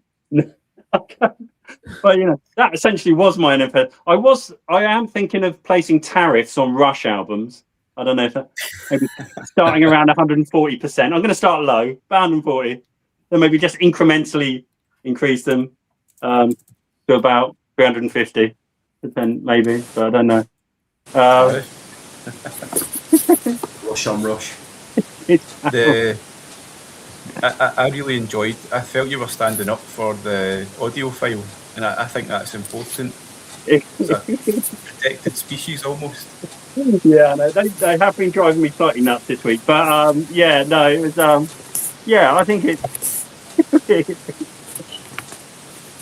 You're right. Yes. Gav was flush. I don't know what was going on there. But that was my pick. Yeah, no, I just saw Vinyl Dale say, you know, the VC needs leadership. I thought, well, I'll throw my hat in the ring. I didn't have a lot of ideas, to be honest, but most politicians don't. It's very much a single sort of platform. I think it's an important platform, isn't it? The audiophile angle. Yeah, I think they're underappreciated. Yeah. Yep. Do you know what? I would cast a vote for a bit more hip hop in the VC. Yeah. There's not a lot, is there? Yeah. I did a hip hop. I did my top 10 hip hop album video. I've never had so many downvotes. Oh, it's crazy. I will say this video's got quite a lot of downvotes. To be fair, I did have a go at audio files. I did mention MAGA, and I had a bit of a pop at Canada as well. It didn't really. Quite a lot of times. I lost a lot of slabs.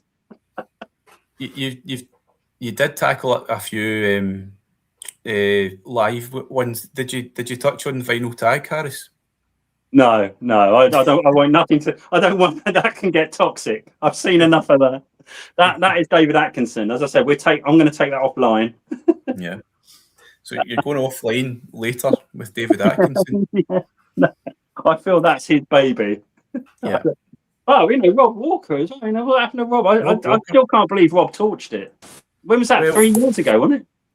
Do you know, this is the thing? Rob is he's elsewhere tonight. No, I don't want to talk about someone when he can't defend himself. But that was 2 years ago, wasn't it? 2 years ago. He had it ticking along nicely, didn't he? Do you see yourself as a kind of like global leader of the VC, or is it UK, or is it a regional style thing? Very much regional. Because I was wondering if it was like that. For me in Scotland, you've got myself and Jack. I put forward Jack to lead the Scottish VC. Oh, I see. So already a bid for independence by the sound of it. Yeah. These are the sort of problems I knew I was going to have to confront at some point. You'll have to grand devolution, Harris. Yeah. Can we take this offline? Yeah. I've always got to say that because every time I'm at work, I'm snoozing my way through a Teams meeting, praying they don't ask me for an opinion, and then some idiot will go, "Can we take this offline?I'm like, "Oh, what now? I don't know what." That's that thing. Like, that's an interesting point. We could talk about that afterwards offline. It's so passive aggressive. Can we take that offline? Oh, fuck. It's a very thinly veiled threat, that type of sentence, isn't it? It is, isn't it? Like what's coming around the corner here? Yeah. It's a load of shite, isn't it? Yeah, absolutely terrible thing. The worst thing you can say. I don't think it's ever going to be a positive talk offline. It's not, is it? It never comes over. No. Oh, great! They're taking something offline. That's probably going to be great for my career, I imagine. Yeah. So it's really back, Harris. It's a single platform. Yeah, very much so. Yeah, that's cool. I'll be honest. You pretty much saw the manifesto there. There's right. Not. Okay. Although anyone who buys an album by the Porcupine Tree, if you buy an album by the Porcupine Tree, I'm probably going to ask you to wear an ankle tag. I would imagine. What have you got against Porcupine Tree? Who's the guy who produces them? Stephen Wilson. Any box sets. Yeah, again, ankle tag. Any box sets remastered by Stephen Wilson. He produces everything. Produces everything now, doesn't he? Well, there's going to be a lot of ankle tags. Yeah. Tariff points on Rush albums and ankle tags for Porcupine Tree. Yeah, I just want to track these people's movements in and out of HMVs mainly, and I'll have maybe some sort of ICE team ready to disarm them of Rush albums. I can see David Atkins. David, come on in. David's going for a more where's David? David's doing a more populist thing. He thinks David you're. Hold on, I'll show you this. Surely. You're channeling kind of elite vibes, I think. Just reading there what Headley said as well. The Porcupine Tree, bunch of pricks. Look at that, Headley. He's nailed these colours to the mast there. Someone behind me, so to speak. And then you go. Do you know, honestly, Harris, I know next to nothing about Porcupine Tree. I watched them once live in Manchester. Yeah. And the reason I remember it so vividly was it was the same night that Ricky Hatton fought Floyd Mayweather. So I remember getting back from that gig and watching the Hatton Mayweather fight. Back home on the telly. But the reason that I went to that gig, the Porcupine Tree gig, was the lad who I used to be in a band with years ago, the drummer. He was a massive Porcupine Tree fan, and he pretty much dragged me and said, "We need to go and see this band." And I have to say, musically, as musicians, they sounded fantastic, but I wouldn't say it was really, especially however many years ago that gig was, it wasn't really my cup of tea. I was still really in me listening to very different types of music back then. I probably would appreciate it a bit more now, but I didn't appreciate. God, when was the Hatton Mayweather fight? I'll have to check when that was. How many years ago was that? 2009. Yeah, let's have a look. When was that? But to be honest, you said enough already for my team to begin monitoring you. That's fair enough. You'll have to get my ankle tag sorted out. 2007. 2007 that was. Certain red flags have been raised at this point. Yeah. Gav, have you? 20 years ago, really. 20 years ago now. Gav, sorry, Gav. Have you got any porcupine tree lurking around there? Yeah, he has. Oh, hang on. He has. What the SWAT team? I don't have any albums of theirs, but I have seen them live once. So we're sending the SWAT team into Wolverhampton. Oh dear, I've listened to his podcast as well. He does classic albums or something. Classic album years. It's okay. Yeah. There's definitely a kind of, I can see a sort of schism here, David. Oh, I knew Atkinson would have some. Saw him in '96. There you go. Yeah. Oh, no. This is exactly the sort of individual that I'm trying to flush out. The thing is, Dave was only 66 then as well. Yeah. I've not seen it. I don't know what his LP. What is it, Nick? 25, so I might appreciate him as a 44-year-old now, but I saw him at 25. Sorry, guys. I'm just. Breaking news. Listen, I'm getting word in my ear. We've got David. We've got David on the line. Oh, no, I'm just going to bring in David Atkinson here. Oh, I'm going. What's going on here? Oh no! You all right, David? This is the moment. Oh, hello, hi, David. You all right? You all right? Hello, Harris. Hi, Dave. How are you doing? I'm knackered. I was up at 4 o'clock this morning taking my daughter to the Wolverhampton railway station. Paper round. Dave, listen. There's movements afoot within the VC. There are tremors. There are schisms. Come on. Who's going? Control. Who's going? Gav's disappeared as soon as you came in. Gav's away. All that sort of business. Gav's gone. Legged it. So how are you, Dave? Hey. Yeah. This is like I'm running 30 seconds late here. Should I go out and try and get back in? No. I think Gav's having some issues with his sound, but we can hear. Can we all hear Dave? Yeah. Yeah, can hear Dave fine. Yeah. Can you hear us, Dave? Yeah, but I'm just 30 seconds later. I'm hearing what I said 30 seconds ago. Okay. No, sadly, you're coming through loud and clear, mate. Get back in. Yeah, come on. Go out and back. On you go. I'll remove you. There you are. Oh, okay. He's back. He's gone. He'll come back. I've never spoken to David, actually. Well, have you not? Wow. No. Top lad. What do you? Harris, have you seen that? I don't know his new LP. But what is it, Nick? What is the LP? Oh, is that Nick? I don't know what he's got. Oh, I think I might know it, so I won't spoil it. I think I saw Nick's latest purchase. But all I'll say, Nick, is that the Grail? Was that one of your Grails, I think? Oh. A band from California? Well, everyone's... Am I on the right track, Nick, with that? Are you watching this, Christine? It's like revolving. Oh, yeah. Revolving chairs. I'm watching them. They'll be back. Oh, sorry. No, I just wanted to check out Nick's. Oh, no. Harris, you don't want to look, do you? Oh, no. Oh, no. Wow. Bring the ankle tag. But I think it's got about 17 CDs in it. Wow. He said 17 CDs. Yeah, that's 2 ankle tags. that can't be right. Beautiful. Have you ever listened to it? Yeah, I actually had all the well, it's got a couple of extra ones, but I had all the regular albums already. I'll be honest, I've never listened to their Porcupine Tree. They might be the greatest thing ever. It's just the gut feeling. They're incredible musicians. Like, yeah. No, I'm only teasing. I'm sure they're fantastic. It says Stephen Wilson, isn't it? Is it Stephen Wilson? Stephen Wilson. Yeah. He keeps getting involved in everything that just sounds like I'm not going to like. He's done other stuff. He's done stuff though with like for XTC though and stuff. He's done. Oh, has he? Oh, yeah. Sort of nouveau prog sort of nonsense. Oh, has he? No, he's done all kinds of stuff. Okay. Guys, can you hear me now? Yes, we can. Yeah. You know, I still had the other YouTube tab open. That's why I was getting crap. Dave, all my Porcupine Tree albums. It's 17 CD box set. That's outrageous. Wow. Yeah, that's just the tip of the iceberg, mate. Headley said you were away hiding your Porcupine Tree albums there. No, Dave come on, so I left, but I've had to look up him.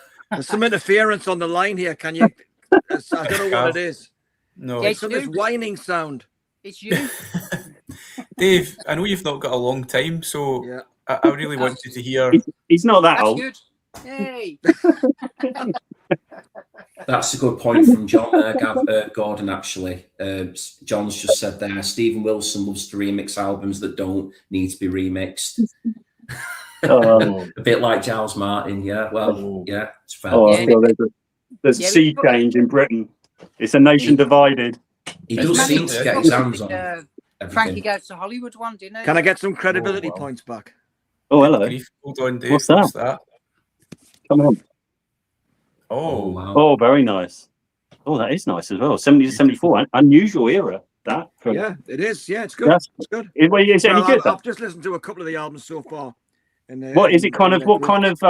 Is it kind of quite funky? That or what is that? It's not as funky as I was hoping it was going to be. Okay. Kind of a golden period, really. I mean, I'll just take a couple. What 70 to 74? I'm trying to think. So, is there gospel-y stuff on there as well? No, that was earlier stuff. These are the first two albums in the set. Oh, are they the albums in the box set? Yeah. Yeah, I know that. Yeah, they're great. There's about six albums in the box set. That's just two. Oh, nice. Yeah, it's good. So far, so good. Very interesting. Yeah, it looks nice. Yeah. I thought we were talking about football. Yeah, anyway, Gordon, I was up at 4 o'clock this morning taking my eldest to Wolverhampton railway station, so I'm a bit knackered. Well, I know, Dave, I don't know if when you saw Harris and you're aware of his leadership bid there for the VC, if you felt compelled to come in, and is there anything you need to say and you want to challenge? No. Harris gets my vote, mate. No problem. All he's got to do, though, he's got to put a bit of work into that manifesto because it's absolutely shite so far. And he has to start making videos a little bit more often. I will. I can't go up against David. He's a powerhouse. He's a powerhouse. I'm just providing some free coaching for you, HP. Yeah. Are you off to Leeds, David? I'm off to Leeds. I doubt it. No, why? I thought there was sort of a Leeds gathering. No, have I got that wrong? No, I mean we've been trying to organise. When we went to Lincolnshire, with Gav, Rob, and Chris Mann. We had a lot of beer talk and talked about Bristol and York. Bristol, first or 3rd of October. That's going to be a day trip, I think, rather than an overnighter and another beer session. York shows more promise, but the hotel costs in York are pretty expensive, so that might be a day trip as well. So okay. But I mean, I don't know. I mean, I know Leeds is every month or something like that, but I don't know if nobody's rattled the cage in our WhatsApp group. And are you guys what's going on? Are you guys then boshing it in? Is it October? No, it'll be April. April. We talked about April, but given that we can't get a quorum for Bristol, it's looking a bit dicey, I think. Oh, okay. So, but I mean, there's plenty of time to worry about stuff like that, really. Okay. Yeah, definitely. Take it offline. Yeah, we take it offline. Take it offline. Take it offline, Dave. Right, Dave, it's the 14th of August. Is it too early to mention the vinyl tag phrase? Mm.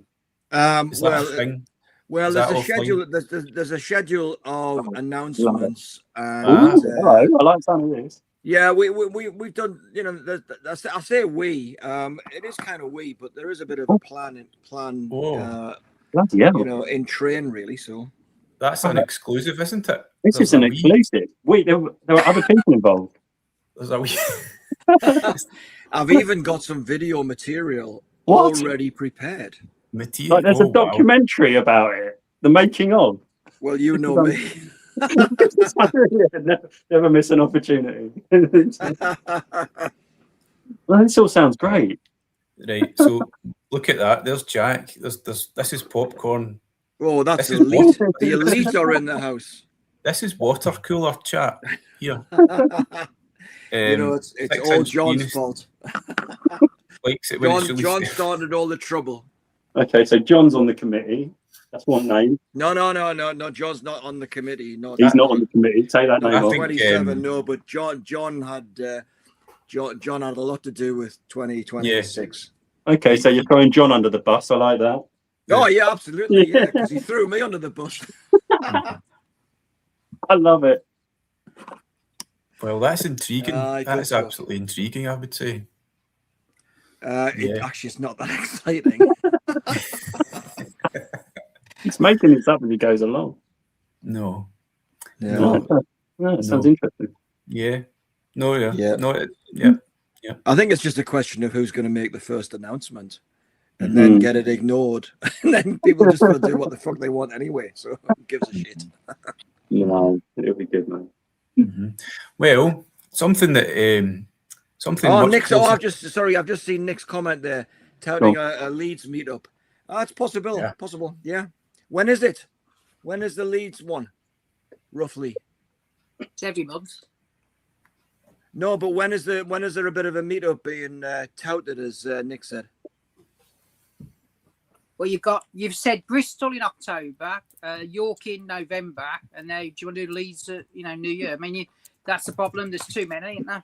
I'm going. My dad's not in great shape at the moment, so I'm going back up to Newcastle fairly frequently. So stopping off at Leeds on the way is a breeze for me. So if it's like September, I'd be up for that. Mm-hmm. I'm away. Yeah. No, look, I'm just putting a wee question out there. This is really it's to maybe help anyone who's thinking about Vinyl Tag, but I'm putting it out for the comments. I don't know if Dave's needing any help with his team, but any questions you'd like to see? No, we don't need any help, really. No. Oh, I like that. With his team. Great. Next week. September 12th. Okay, I'll date. bear that in mind. Yeah. I'll have a look at that. Who's going, by the way? Nick, have you got any idea who's going? Just drop something in the comments, maybe, if anybody's going. But anyway, carry on, Gordon. Brian. Sure. I'm just looking. I'm making a point of looking at more of the comments. Brian, who's going to be on with you in a few weeks.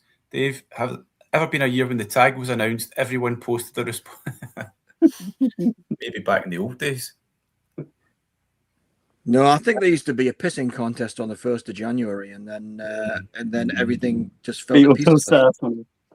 That's a classic. Beatles or Stones. Beatles or Stones. Thanks, John. Yeah. Show an album with a dog. That's the bonus question. Show an album with a dog on the cover. Always my something favorite. Coming in from French Vinyl Addict.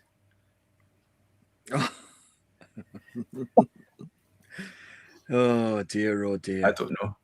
Show an album with a Vinyl Tag weekend. Mad stuff flying here through the comments. I need to keep showing you. Show an album with a banana on the cover. Yes. I can do that one, yeah.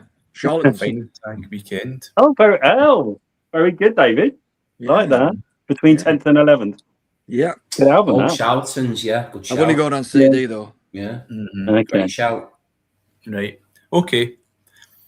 So listen, while people are thinking about that, can I go to Gav? Gav, do you want to talk to us about the amazing fantasy football league? Oh, well, I think no disrespect to Gav, although a little bit of disrespect. I am going to have to go to bed, especially when he starts talking about fantasy football.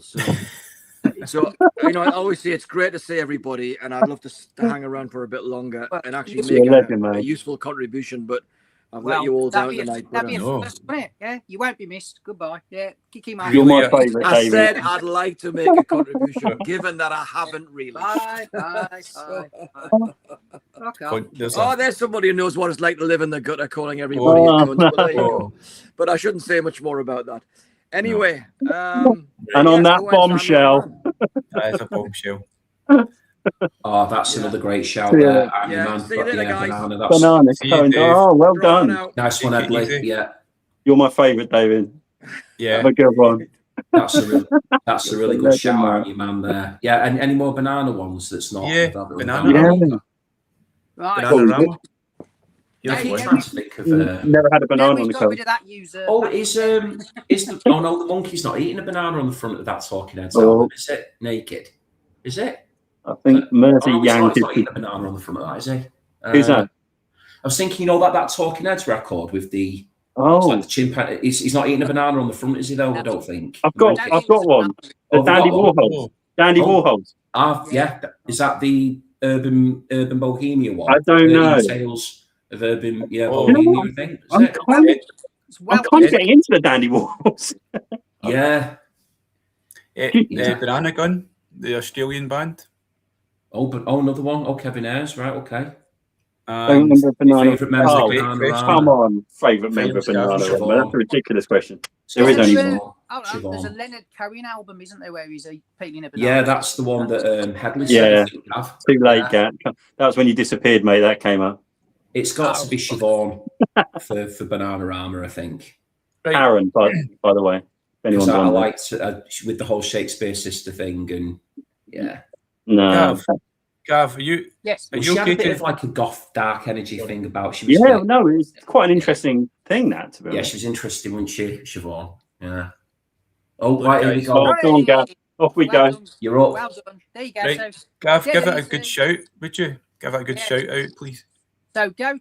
You need an app. So for people who don't like apps, this one's not for you. But put the official Premier League app on, and there is a fantasy football section.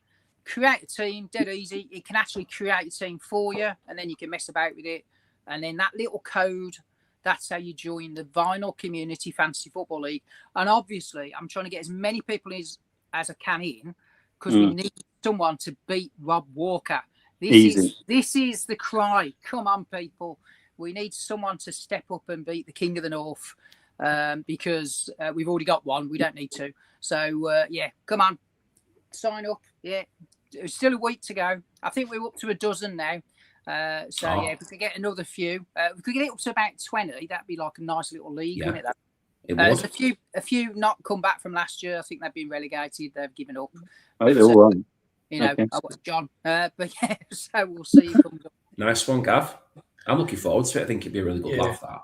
Well, to be fair, you ran, I think, were you like second or third last year?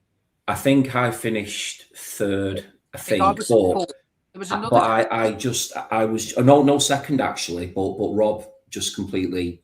Yeah, he just steamrolled it, didn't he? I think what I've got to stop doing is I've got to stop taking -4s every week, because I'm terrible for doing that. Like I'll spend 24 points tinkering with the team and ridiculous things. Really, I need to stop it. Lose 4 points to gain possibly 2. It's just not worth it. Well, I was losing 24 points and not gaining anything. So I was being a bit silly with it, really. But I think Steve Whitty started well. He did. Start, and then he fell away a little bit. And there was a chap called I don't know him, Gav. You might know him. There was another Christian Shields. He had a very good start as well. Shields. He was Christian Shields. I don't know who he is, but he had a great start. Him as well. I mean, obviously his name's stuck in my mind because he's a Christian as well. But he did really well. And then I think towards the end, Rob just ended up taking over everybody, didn't he? We did the World Cup one in the summer, and I don't know who won that one. It was a chap, but I had no idea who he was. No idea who he was. He absolutely he trounced us, didn't he? Because you finished second, Gav, on that. I mean, he did great on that. He had a name that I didn't recognise. He never revealed his did he never actually come forward and say who he was? Well, no, okay. No. Stephen Wilson. I think it was Stephen Wilson. Stephen Wilson. Oh, so it was Stephen Wilson. He's got his fingers in so many pies. That he did. Oh, it's unbelievable. He won the Vinyl Community World Cup, and then he went and remixed an album that didn't need remixing. Yeah. Oh, is there no shame to? Oh, God, I don't believe this guy. Harris, did you take part in it last year as well? No, I tried to join whatever you sent me, the World Cup one, and then I just got befuddled by the whole thing, to be honest. I don't know what I'm up to. What's the deadline for this? Yeah, next Friday. Okay, I'll definitely tomorrow morning. A little project for me. Have a little looking forward. Yeah. The Premier one is much better than the World Cup one. World Cup one was clunky, but the Premier one was really very good. That World Cup one I didn't think was the easiest to use. I thought it was very, as you say, Gav, I thought it was very clunky. And as well, because of teams getting knocked out, you had to keep on top of it because you had players in your team that were no longer in the competition. So if you didn't keep an eagle eye on it all, then your team very quickly got out of date, didn't it? Yeah, and the other thing in it, if you manually did subs, it then didn't do any auto subs, which I didn't twig till after. So I lost about 24 points in the one game because I changed one early on, and once you do one, you had to carry on doing it yourself. So I left a couple on the bench thinking they'd come in, and they never. So I thought that they would come. So did they not come in, those players? Because I thought that as well. Yeah, basically, if you did nothing, they automatically came in. But if you did any tinkering in game weeks, that was it. They didn't automatically kick in. But I only learnt that halfway through when I was reading the rules. Why hasn't my players come in then? But the Premier one's really good. It's really interactive. It's good fun. Yeah. Remember the old days, though, the old days, because I've been doing these for years, where somebody at work used to do it, and they'd have to get the newspaper every week and manually top up everything. There's a guy I work with who ran them, and after about 10 years, he finally gave up because the grief he got, because people would get really angsty and they'd be checking and going, "You missed a point off there, and you missed a point." Then he got accused of fiddling it so he'd win. Poor bloke. Yeah, I always remember him. He knocked it on the head in the end, but yeah. Oh, John's going to get his son. Oh, there you go. Beautiful. Yeah, I think John's son played last year as well, didn't he? I think he did well, actually, didn't he? Oh no, maybe he didn't. Might be getting mixed up. Nick is having problems. Nick's mentioned a couple of times some problems just getting signed up. Okay. Just come into Gav's league, Nick. Yeah, come into Gav's. I don't know. Yeah. I think he's struggling to get the app to go. Right. Actually, Harris, Nick asked you before to guess an album that he bought. I've just seen it. Yeah, the Vaudeville album. Oh, the Vaudeville, right? Yeah. I thought he was maybe talking about the Dead Kennedys, but I think that was a different one. So I had that Dead Kennedys as a poster. I showed it about 4 years ago. Right. I bought it at HMV at the time, but it must have been dead stock because I bought it about 5 years after. So it's kind of weird that they still had the poster. Yeah, in it. I would have bought it about 1989, I think. So it shows they weren't shifting a lot of them. But yeah. It goes for about 100 quid now with the poster, 120. Yeah, it's a pricey one, that one, isn't it? Yeah. But it's a great album, by the way. Yeah, really good album. It's underrated, I think, that one. Yeah, I love it. It's probably the one of Dead Kennedys album I've played the most. I've got them all, and I love it. Yeah, it's a great album. Yeah. Right, guys, Gav, thanks for that, and I hope we get a bunch of more people signed up over the next weeks. It'd be good that, and actually, if you fancy popping on from time to time just to give us an update as well, I'll certainly keep my eye on it and talk about it as the weeks go by. But it'll be fun to see how that goes. Well, yeah, happy to do that. Yeah. It'd be great if you could get 20, I think. If you could aim to get 20, just to make it, as you say, Gav, it'll feel like a proper league with you. Because you say about 12 at the moment, so you only need another 8, don't you? So, yeah. Interesting. Oh, wow. Oh, my days. Oh man. Messy. That Madam Sin house is phenomenal. It's just amazing. It's such a good one. It's crazy. Right, guys, I'm going to introduce something. I don't know how you feel about this, and I haven't actually checked in with you in advance, so don't take this too seriously. But I know we've got some records to show, and I'm hoping that it's EFL weekend, right? So we've got loads and loads of clubs, obviously kicking off their season this weekend. So we're going to talk about bands from south of Liverpool, but that was kind of talking about bands and maybe linked to football teams as well. So have a think about this. Maybe the records that you've got already do it, but if you could show a record and match it to a UK football team. So for example, it's dead easy, isn't it? I'm going to give out 1 point for a Premier League team or Celtic or Rangers because there's so many bands and records that you can link to those clubs. 2 points for an EFL, and that's why I gave you 2 already, Gav, for your album for Wolves, and 2 to you, Harris, for your album for Southampton. 3 points if you can link some mad, I don't know, a non-league team or Stenhouse Muir or something like that.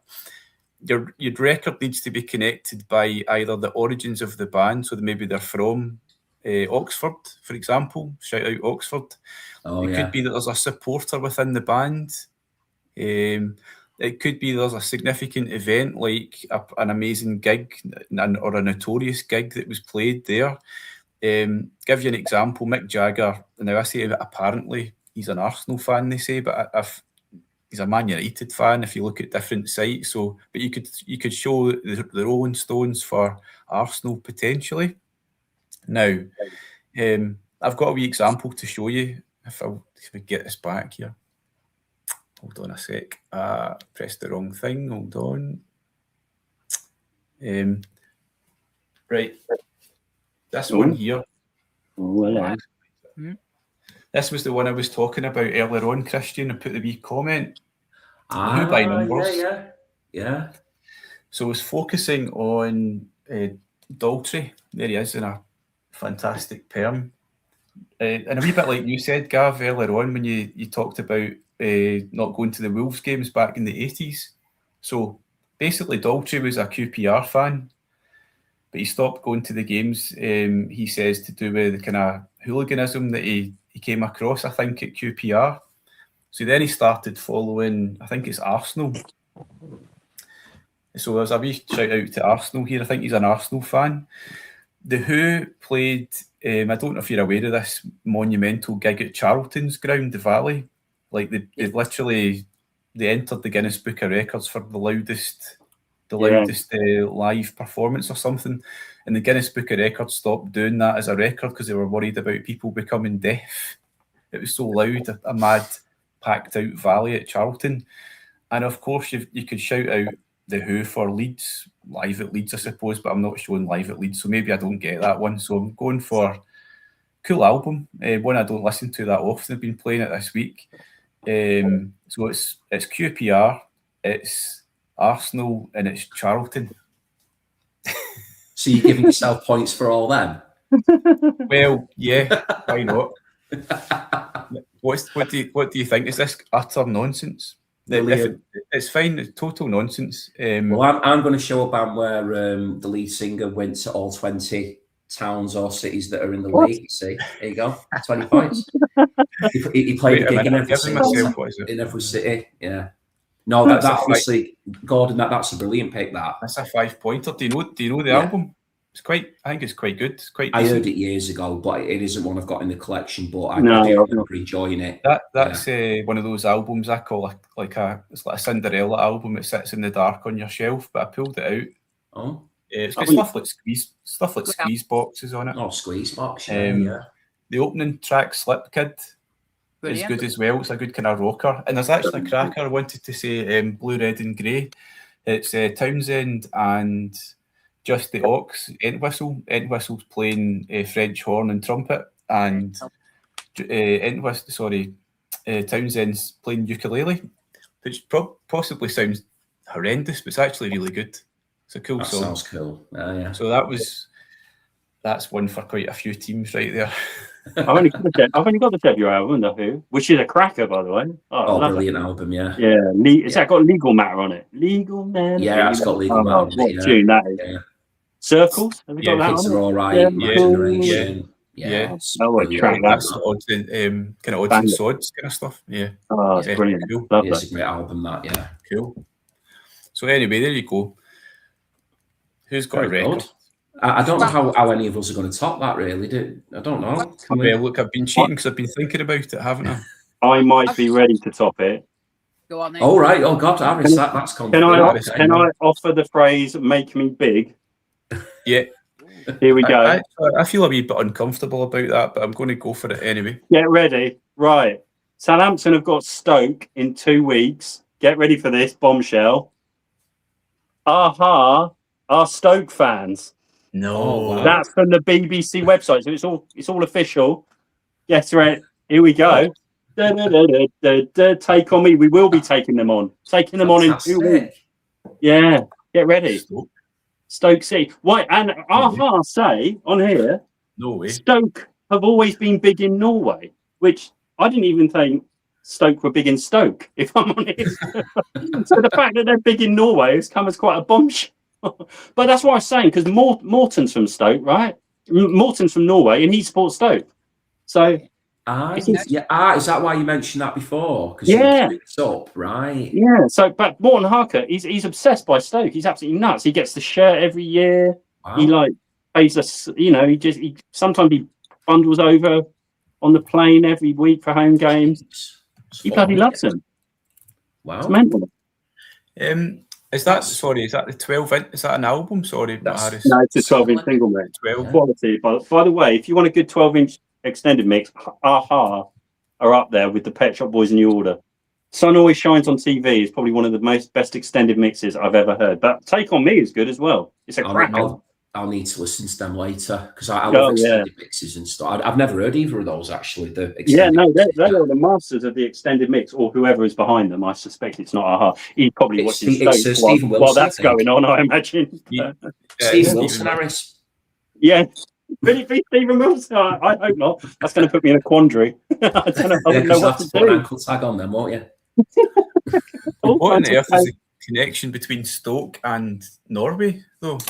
I don't know. We need to find out. I thought the most famous musician to have a connection with Stoke was Slash from Guns N' Roses. Is it some hammers? Did they use like anvils or something in the logo? Stoke, the pottery. No, don't know. Yeah, the Potters, aren't they? Yeah, we need to ask Morton, don't we? Oh, that was thingy that viral scavengers asking that was Ryan Shawcross. That was a horrible tackle. That. Oh yeah, asking he broke Ramsey's leg. It was Shawcross. Yeah, it was a bad one that. Yeah, right, very bad. Right, I need to have a go because I got inspired by Gordon there. You ready? So QPR fans. Hold on. I'm maximising you. Need to make you big. All right, get ready. Oh yeah. Well, hello. So these guys, great album. QPR. Yes. Basically, if they could mention QPR, Pete Doherty mentioned it pretty much in every interview, I think. So they were mega QPR fans. They were. So the Libertines, that's the best of. Apologies to CD, it was easier to get to, but there you go. And what a band! What a band they could have been. I always think this is one of the great tragedies. Yeah. Drugs killed that band. Pete Doherty was off his tits, wasn't he? And it's such a shame, the old crackheads. But for a time, they were brilliant. Yeah. Pete Doherty used to do a QPR fanzine. He wrote. All quiet on the Western Front. Yeah. Yeah, brilliant. I'd love to get some of those. I bet they're good. Because I bet he's a good writer. He's. I think. Well, superbly written. I think. Yeah. That's 2 points there, Gav. I totally agree with Gav about the Libertines, though, because again, I was like the right age for that band, and I was like 19 or whatever when they came out, and I always remember thinking, I always remember with them and the Strokes. As much as I did love the Strokes, I was always for the Libertines because I just remember hearing them for the first time and thinking they sounded like this mashup of the Smiths and the Jam and the Kinks and just all these amazing influences. The first just single brilliant. What a waster! That's brilliant. Their singles were superb. They were just brilliant, weren't they? Yeah. Like the Smiths and the Jam, same lineage. They're in that lineage. I thought for a couple of years they were going to be massive, and they just I know, but sometimes that's the best thing, isn't it? That's what makes you great. Is because you're completely you're a train wreck. They burned very brightly, didn't they, for a very short time? I mean, I was actually lucky to see him a few times with Carl and Pete together at the very beginning, before the first split. And then I actually saw the first gig that they did after Pete had been kicked out of the band. So it was just Carl and then, can't remember the other two gents' names, unfortunately. Gary was the drummer on it and then the bassist. But that was a really weird gig because you could tell that Carl looked lost because Pete wasn't there. But then you could also tell that he had to do it because, as Gav said at that point, I think Pete's addiction was just completely out of control. It was, they just couldn't contain him, and he was constantly getting in trouble with the police, and he was all over the tabloids all the time, wasn't he? I think he was bringing a lot of negative attention to that band at a time when they were just trying to still make their mark and do what they did. But brilliant band, weren't they? They were kind of I think, a bit like the only ones in some way, like a bit our generation's only ones a little bit idols. Yeah. Did someone mention Baby Shambles? Did the Baby Shambles do Fuck Forever? Was that? That's a great song, man. That is a killer. Fuck Forever, they did. Probably the only good thing they did, for all I know. But they had some really good songs, Baby Shambles. Really? Yeah, I never went down that route. Really. They've got I don't know if it's the Libertines, but Jack had said they sponsor Margate FC. But there was something I read the other day about a recording studio down that way that I think they were talking about. It's lost loads of money to them, but it's there. They're quite happy because it's supporting new bands. So could QPR fans, but I think they'll maybe active a wee bit further south. Thanks, Gavin. Right. Come on. Here he is. Sound tone a bit funny. Christian, have you got an album to show? I have. Just thinking what to show. What league are Crawley Town in? How many points for Crawley Town? Hold on. If you want, I'll show. You probably guess Crawley which Town. band it is. I don't know. Crawley. I literally don't know where Crawley is. You'll know when I show. There you go, League Two. League Two. So how many League points? 2 points. 2 points. Yeah, I'll take 2 points. Yeah. So maybe the most famous band to come out of Crawley, Got the Cure. Oh, of course. Yeah, so I've decided to choose The Head on the Door. I think this came out in, I think it was 85. Other reason I wanted to show it, other than it's one of my favourite Cure albums. It's not my favourite. My favourite is Disintegration. But I'm actually watching The Cure next week at Wivenshaw Park. So I'm getting really excited about that gig because I've not seen The Cure for years. It'll be my third time watching them, but I'm really excited for it. I think it's going to be a really great gig. I'm going there with my wife, who's never seen The Cure live before, so I think it'll be really, really good. So yeah, I mean, regarding this one, The Head on the Door, I just think it's just a great Cure pop album. You know, it's got some of their best songs on it. In Between Days is like the greatest song New Order never wrote. I love In Between Days. Close to Me is just brilliant with that was the famous video, wasn't it? When they were in the cupboard and that, and The Baby Screams I always enjoyed. That was like a bit of a weird psychedelic type one. And then The Blood with that sort of flamenco guitar influence on it. Kyoto song's great as well. Push, I think, is really underrated with that big extended intro to it, very jingly jangly. So yeah, I thought for Crawley, why not go for The Cure? So that's my pick for 2 points, hopefully. Next one. Yeah. Christian, what did you think of the Cure album from last year? Loved it. Yeah. Yeah, I loved it. I mean, it was one of them where I've probably not listened to it as much as I would have liked to because I do get very easily distracted. I played it a couple of times and I always try to go into new albums with these bands who've been going, for so long with not trepidation, but I just try not to get my hopes up too much just in case you do end up being a bit disappointed.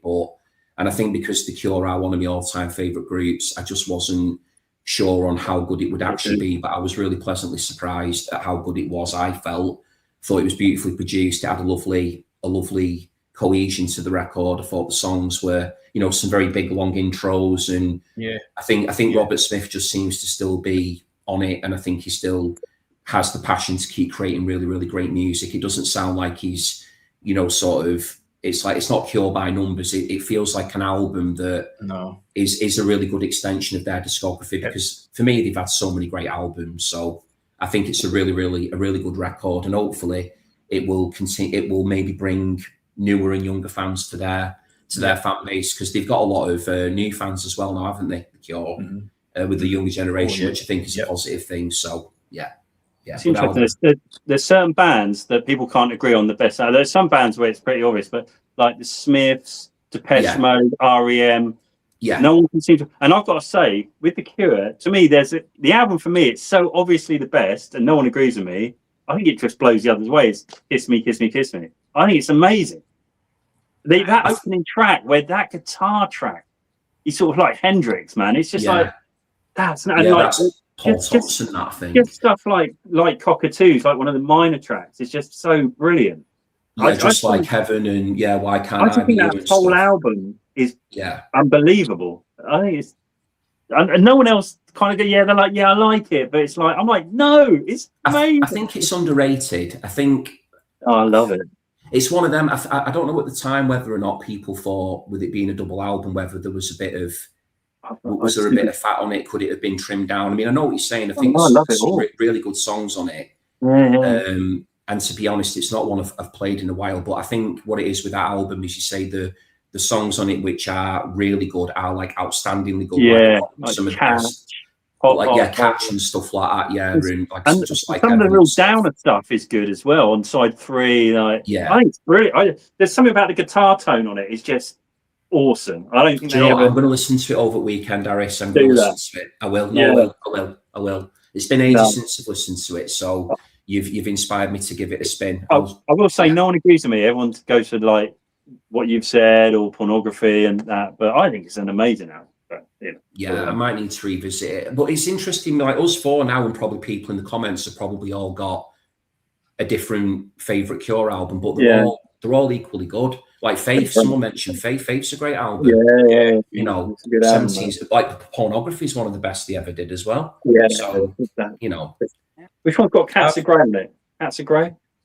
I think that's Faith. I think that's Faith, isn't it? Is it? Oh, I love that. Is it? Yeah, I think so. Yeah. 17 Seconds has got a Forest on it. I mean, 17 Seconds is really good. That's the 12-inch I'm looking for. A Forest. Yeah. Impossible to find. Yeah. Impossible to find that on 12-inch.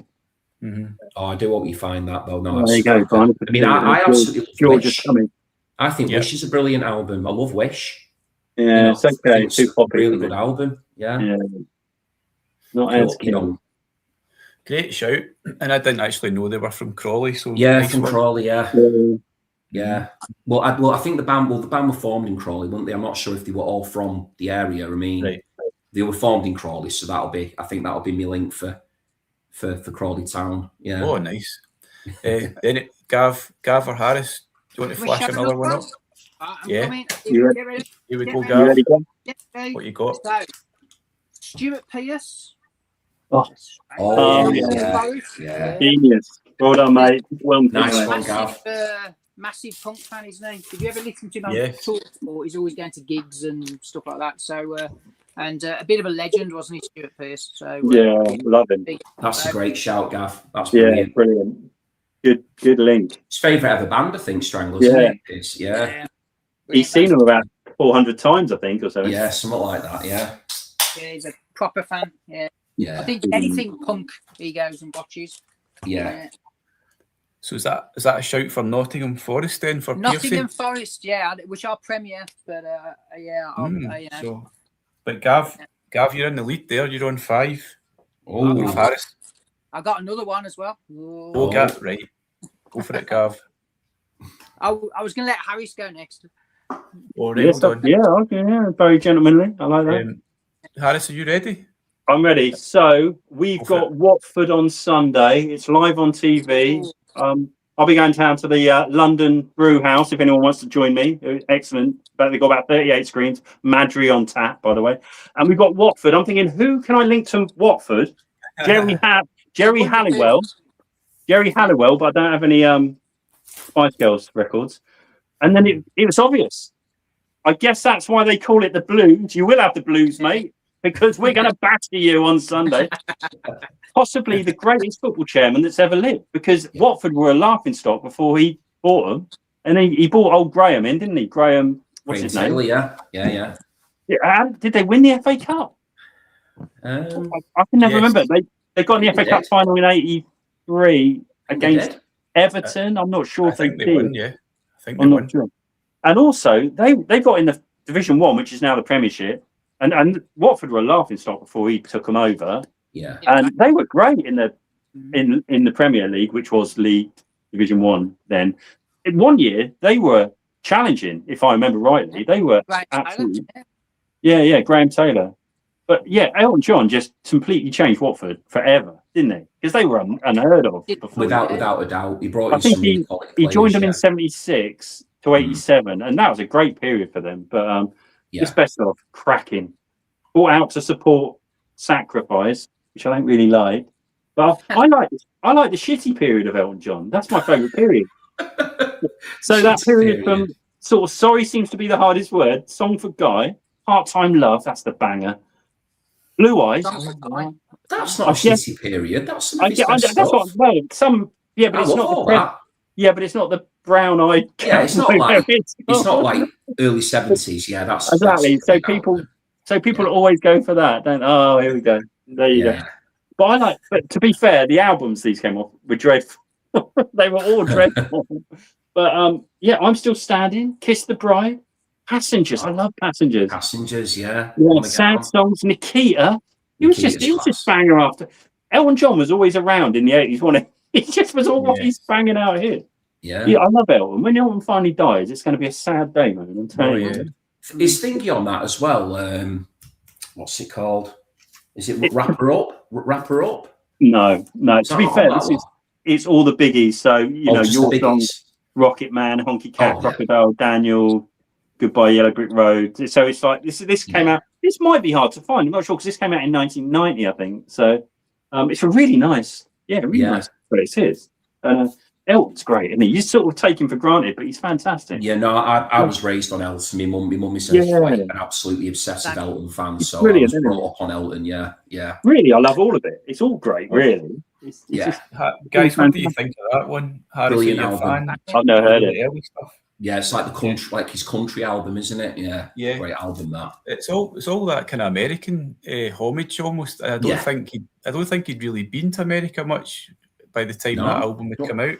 Don't think he had. It was one of his early ones, wasn't it? I think, yeah. What I like about those early Elton albums, if they're on the DJM, was it? If you hold them up to the light, they're all translucent. Really? Yeah, the originals are all like they like purpley under light. So DJM records, Purpley under light, right? Okay. Yeah, they're like translucent. Some of the, I think Joy Division's second album is same. It is. Yeah. I think it is, that's the one that goes for money. It's kind of got like a red, translucent. Yeah, that's. I need to check my copy of Tumbleweed. I've got it there. I have to check if it's coloured. Yeah. Right, excellent. Good shout, Harris. Puts you in the lead, by the way. You've had three. Anyone else? And I'll take that. That's a Watford. That was my last one. Do Potter's Barn have a football team? Stoking it. Potter's Barn. I'm scraping the barrel trying to claw some points back. Well, you got a team? Potter's Bar. Potter's Barn FC or Potter's Barn Town or no? No, that could be a 3-pointer. Yeah. That's what I'm hoping for. Ladies Joker. What you got? Well, what I've got is the lead singer and the bass player in this band was born in Potter's Barn. So that's the link to them. But I think they were formed in Leeds, which gives me then a point for Leeds United, doesn't it? Yeah. Yeah. So I'm hoping that Potter's Barn will give me about 4 points because it's like maybe a lower league team. But the album, I've just, because I wanted to show it because I played it the other night and just fell in love with it all over again, is Pale Saints. Oh, yeah. The Comforts of Madness by Pale Saints. So, I put it on the other night. So Ian Masters is the lead singer and the bassist, as I say, from Potter's Barn. And just put it on the other night. Absolutely loved it. Came out on the 4AD label. I've had this in the collection for ages now, but it's one of those that I don't listen to enough. Very strangely, my hype sticker on here says that this came with tea towels. It was supposed to come with 5 tea towels, which I actually think are postcards, but my copy doesn't include the postcards, sadly. But yeah, for anybody who, I'm sure people who are tuning in know who Pale Saints are, but if you're into likes of My Bloody Valentine and just really cool, scuzzy fuzzy indie pop, shoegazy stuff, bit of dream pop, then please do check this album out. It's absolutely brilliant. I think it's really underrated, and I think it's as good as any of the early My Bloody Valentine stuff, who are another band that I really love. So if anybody's got any thoughts on Pale Saints, please let me know. Any memories if anyone's watched them live, or if they rate this album or anything. What do you guys think of them? Do you like this album at all? And it gets a bonus mark because it's got a cat on the front as well. So I bought that the day it came out, mate. It was about, I reckon it's about July 89, I think, something like that. 89, Yeah, and the track that's the killer, I don't know if it's on the album, because I bought the 12-inch about the month before. Right. There's a track called She Rides the Waves, which is absolutely fantastic. Oh, I think that might have just been a single that... was it? It's so good. Let's have a look. It sounds a little bit like the Boo Radleys. It's absolutely brilliant. Yeah, they went on tour, actually, I think, a couple of times with Boo Radleys in the early days. I don't think that's on it. She Rides the Waves. No, it's not on it. Is it not? It's probably on the B side of the single. So Christian good. Potter's Bar are not in the league. No. Oh Sorry, no, I don't get any points. No. Oh, Currently playing the something league South Central Division. Yeah. Oh. Thank you to my mate John. Thank you, John. Oh, fair enough. Right. Well, I just get a point, Gordon, for Leeds because they were formed in Leeds, so I can have a point for that. Well, I mean, they do have a football team, though. I mean, it's they do have one. Yeah, they've got a football. I didn't know if I really like. How far down the pyramid are you going in terms of points? There's one place in my park on a Sunday. Can I have them? I just wanted to show that album. That's the only reason why. I think that's a good show. It's brilliant out, and it came out around the same time as Lush and the same time as Ride, and that was what formed essentially early shoegaze. That was like you got all these people like going, "Oh, Jesus and Mary Chain was shoegaze." No one said shoegaze until about 89, 90. It was invented in the UK music press because all the bands used to stare at their feet. Yeah. Because I can talk about this because I was there. I was in the shoegaze trenches when it was happening, seeing all these bands play live. So yeah, they're a great band. Did you get the tea towels with your album there? No, I don't think. I don't know. Even I would have bought it day of release on vinyl, but no, I didn't get any. How strange to call them tea towels. I mean, they're just the postcards. So why would you call them tea towels? I might have got a postcard. I don't know. Yeah, it's on the hype sticker there. It says 5 tea towels included. So yeah. That's a great album. Yeah, really good album. Yeah. Yeah, Gav, I've got one here, but I don't know if you guys. I've got another one. I am running out of battery power. I've probably got about 5 minutes maximum left. Right. So, go. Here we go for the win then. So this is for my mate Nick, who's a long-suffering Birmingham City fan, but their Uber fan is Mr. Blue Sky himself. There you go. Brilliant. So, they are BFL, and he's their Uber fan, and that song obviously is Played to Death, which on this wonderful double album that has a spaceship on the cover and inside. What more can you ask for from life? So there you go. One of the best album covers ever. Woo. Yeah, I love that. Mega distinctive. Mine hasn't got a spaceship model inside. Oh, it had because they're quite hard to find now, I think. But I don't know. Yeah, they go for a few bob, mate. Yeah, I think they're. Do they? What with the spaceship thing? Yeah, I believe so. If it's not been like, if it's not been built. Yeah. I'll have to have a look. Yeah. So mine. Yeah, I've got a copy downstairs, but I'm not sure if it's got the ship in it or not. I'd have to look. Right, guys. Gav, I'm conscious Gav's running out of time, so can I want to do this wee penalty shootout thing before you go, Gav. Is that okay? So basically, I don't know if you've been watching this, but Christian's taken part, haven't you? Sorry, Gordon. You took part in one of these before. Yeah, I've taken part in this before. Right. Yeah. I'll bring it down again. So basically, I'm going to ask you 4 questions. They're ones just to take a guess at. Okay. Kind of vaguely related to your teams, I think. So basically, just shout out a number. It's going to be a number. If I can just get this away again.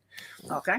So, related to your team, or maybe related to something to do with music or something to do with sport. Week 1, Rob Walker won. Week 2, it was Steve Whitty, I think. So basically, quick fire. You can just shout out what you think's best. First question, one of those all-important fundamental things if you go and watch a football match to do with the price of a pie. So I picked out the price of a pie at Wolves, Gav. Okay. Now, this is according to last season, so it's not. I was going to say it's fresh. So last season, if you watch Wolves, it's a Premier League pie, right enough. Question is, how much did it cost? £6.50. £6.50. What are we in the concourse? Obviously, yeah, in the ground. Yeah, you're at Wolves. So it's half time. You've gone for a pie. How much did you pay for a pie? Wow. I'll say £5.50. £5.50. Christian. £4.75. Oh, I like that. You might. Christian, good grief. Were you there? Buy one. No. The minute he said it, I thought he's got It was £4.75. I think it was the cheapest pie in the Premier League. So get in. That's a good That's a good pie. Christian, you're in. Do you get any stake in it or anything? Is that just for me? Is that a meat and potato pie or it's your kind of entry level pie? An entry level pie. Yeah, big bulky pie. Well, I remember saying at Arsenal it was something like £8.70. That's obscene. Same season. That's Mental. Arsenal. £8 for a pie. The game's gone. You probably pay for that Man City. You probably pay for that Man City though, wouldn't you? £8 for a pie, City, I think. Yeah. Right. Wait. So 1-0. Harris, this is a Southampton-based question. So Southampton, as you spoke about at the start, they've got a long, storied history. So here's a number for you. How many players have played more than 100 games for Southampton throughout their history? How many players have over 100 games for Southampton? Oh, that's ridiculous. I haven't got a clue. Their entire history? Yeah. Okay. Okay. Oh my God, that's ridiculous. 125. 125. Okay. That's so hard. Yep. Christian? 78. 78, right, Gav? 100. How many? 100. 100? 100. I'm way low. No. Harris, you've got it. It was actually 224. Yeah. So I thought actually that was low. 224, did you say? 224 players have played more than 100 games. That's impressive. Long history. Yeah. Right. So it's 1-1. This is exciting. I've realised I don't have a tie-break question, so here we go. If Gav gets this, I'm going to have to make it up. So Christian, a very, very, very loosely related to Man United. Thinking about iconic players at Man United, George Best pops into head. Yeah. But I'm kind of moving away into the wedding present here. Oh, yeah. So my question is actually, when was the wedding present debut album, George Best, released? So I get to go first on that, do I? Yeah, it's your Man U question. I'm going to go for... I'm going to go for March the 18th, 1987. Okay. Right, who wants to go next? I'll go September 87. Oh, okay. Because I think I bought it. I bought it in Eastleigh, and I think I thought maybe September, but maybe I'll have a go at October then, 87. I'm sure I bought it there. So we've all gone 87 then. Yeah, I had it on cassette. Because you get the bonus tracks on the cassette. You got the cover versions. You got nowhere files. And I can't remember what the other cover version was. Yeah. Gavin Harris, when you played in the Jack's quiz, what was the outcome? I won that. I did. The big man won. The answer was October the 12th, 1987. Oh, Harris won. Redemption. The redemption I should arc. let you go first. Oh. God, you even got the month, Harris, on that as well. Wow, I did buy it. I did. I remember because I was at college and I wandered into Eastleigh and bought it on cassette because you got more tracks. Yeah. Somehow it's such a good album, that. Yeah, I love it. Yeah. Well, I love you know album. what? Brilliant knowledge from all of you there. 87. Yeah. It did. Yeah. So, Harris, congratulations. You've edged it. You're the penalty king this week. Thank you.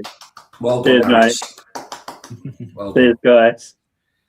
Superb. Second shootout I've lost now, that. Oh, dear. And I'm down to 3% battery, so I've just been watching it. So, but no, thank you for having me on. It has been fun. Yeah. No worries, man. It's been nice talking to you. Lovely talking to you finally, Gav. You're a legend, man. Yeah. Absolute pleasure, Gavin. You're welcome back anytime. Thank you very much. Cheers. And I'll sort my fantasy football out as well. Yeah, let's try and get to 20 teams for Gav's League. I think that'd be brilliant. Yeah, definitely. Let's try and make that happen. Because you don't have to be a VC creator if people just want to join in. Gav said just want to.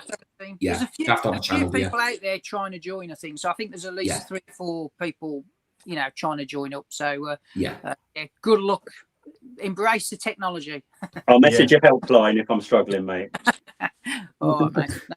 Brilliant. Right, see you later. Thank you, Gav. See you, Gav. Right, guys, I've got a couple more records. I know you. Do you want to keep going? I've got about 5 or 6 here, Gordon. So I'm all right to keep going for you guys. Right. I've got quite a few here. So is anyone still watching? Is anyone still watching this? Yeah. Really? Is anyone looking to jump on or anything? Or that's a good shout. Yeah, this is the time where sometimes our friends across the Atlantic start to appear as well. We do. Our American friends start to pop up now, don't they? So I'm more than happy to invite other people in. But listen, I want to show this album. This is one that I've not shown in the VC before. I don't know if you guys know it. No, they know it. Maximize it. So you can see it's by a band called The Times. Oh, and they're on Creation. They're on Creation, right? Yeah. Yeah, I know. Ed Ball. That's it. Oh, is that Ed Ball from television personalities? Yeah. So this is really cool. This is, as Harris said, it's on Creation. There's Ed there. Oh, fab. Never heard of it. So basically, I think he'd kind of gone his own way. He came back to Creation and released this. It's, the backing band is effectively Biff Bang Pow. So Alan McGee. That's Alan McGee's band. Yes, so they're backing him up here. It's a Chelsea connection, though. Yes. You maybe know that from going back to TV personalities. Massive Chelsea fan. He actually played a song, and when it was released, this is about early 90s, I think, it was kind of premiered at Stamford Bridge. So it get played on a weekly basis. I've not heard the song, actually. It's from later on in this, but it get played at Stamford Bridge. Mad Chelsea fan, but I haven't really heard people talk about the Times much, and it's excellent. It's great indie. Very typical kind of Creation band, sort of jangly, catchy. But Ed Ball, what a talented guy. Founding member of the TV personalities as well. So what year did that come out? What year did that? It's 88. Is that quite a difficult one to get hold of, Gordon? No, not at all. If you go on Discogs, you'll get that for about 15 quid or something. That sounds right up my street. I've never heard of them. Yeah, it's good. Really the interesting thing about Ed Ball is when Creation had started getting the hits with Primal Scream that were like housey, and they're getting into techno. Ed Ball became like a techno act, and he formed Hypnotone. I think was it Hypnotone? He went like full on acid house. I think by about 1990. About 89. I'm pretty sure that once Scream, when Loaded came out, he was already putting out like house singles. I'm pretty sure. I may be wrong, but I'm pretty certain he was in Hypnotone. Right. Or he set up his own sub label for just house music.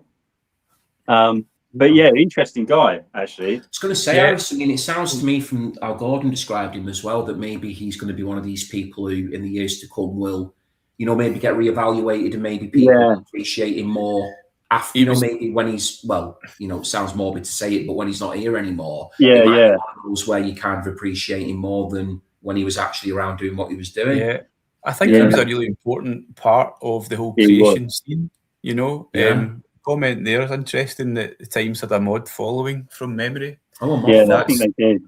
That would go back to the whole, the sort of Biff Bang Pow all the way back to TV personalities and so on. When you say, Gordon, that like the jangly in Creation, are they sort of sounding a bit like, like Teenage Fan Club and stuff like that, or is it a bit more gentle than that, or more birdsy? Or more birdsy, is it? Yeah. What? It's got that. As Perfect Prescription said, it's got a bit of a moddy vibe. If you know Biff Bang Pow, I've heard a bit of them. It's really upbeat. It's catchy. It's not that kind of sun-kissed Teenage Fan Club vibe. Right. No, it's more. Do you know a band, Jasmine Minx? Yeah. Yes, I do. Yeah. I've got one of their albums in my collection. I must have something up here. I must have something. They're a wee bit earlier than the Times, but I can hear a connection there. So I think you'd like it, Christian. Yeah, I'll definitely check that out, mate, 100%. Because, like I say, I've never. I've obviously know of Ed Ball, but I didn't know that he had a project called The Times. I've never heard of that. Yeah, I've just checked. Ed Ball formed a band called the Love Corporation, not Hypnotone, and Love Corporation, and that was like a house kind of deal off the back of. Did you buy the Doing It for the Kids compilation? I've got that. Yeah. That's got the Jasmine. That's got the Jasmine Minx on it. Yes. Yeah, it's Cut Me Deep or whatever it's called, isn't it? Yeah, that was a big deal in my musical life. Yeah. That because that's when My Bloody Valentine suddenly was like, oh shit, it's got Cigarette in My Bed on it. Oh, that's great. Well, that compilation was was what got me into Momus. You know, the Scottish songwriter Momus. Yeah, he's got a song on there called "The Complete History of Sexual Jealousy," part 17 to 24, which is brilliant. Sounds like the Pet Shop Boys. It's really, really good. I was gonna say, I think I've got a Momus album here somewhere, but I love Momus. Got loads of Momus stuff. I'm probably wrong to sort of put it in the whole jangly thing, Christian. I'm looking at the track list, and there's a song called "On the Peace Line." Right. Okay. If you check it out, his vocals are amazing. Let me just make a note of it, Gordon, because I'm a wee bit merry now. So what's it called? No worries. It's called "On the Peace Line." I'll put it in the comments. He's an amazing singer, like huge set of pipes, basically. Right. Okay. That's a kind of acousticy one with brilliant vocals, but yeah, quite underrated. I don't know if it's underrated. It's just maybe a bit under the radar. But under the radar, anyway, shout out for Chelsea there.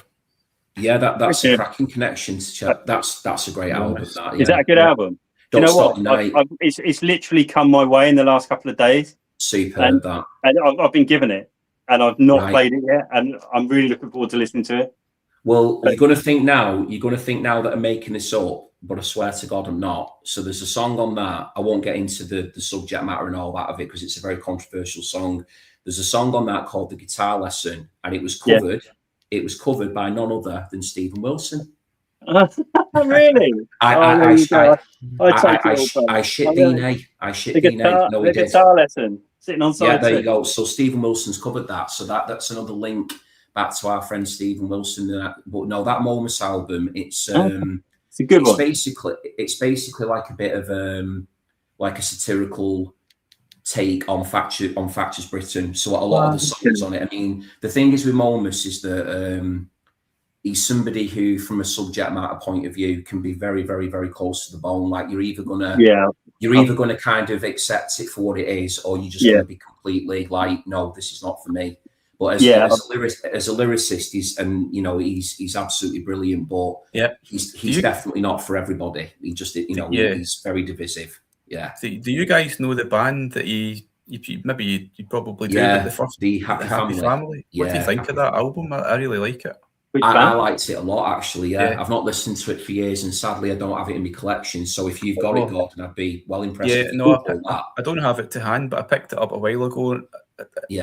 It's Joseph K's the connection there. I love that. I love Joseph K. I love him. So that was my introduction to Momus. It was really because I was chasing the Joseph K kind of thing, and I think it's a cracking album. That is a brilliant album. It's lyrically interesting. It's very, very wordy, like kind of dense.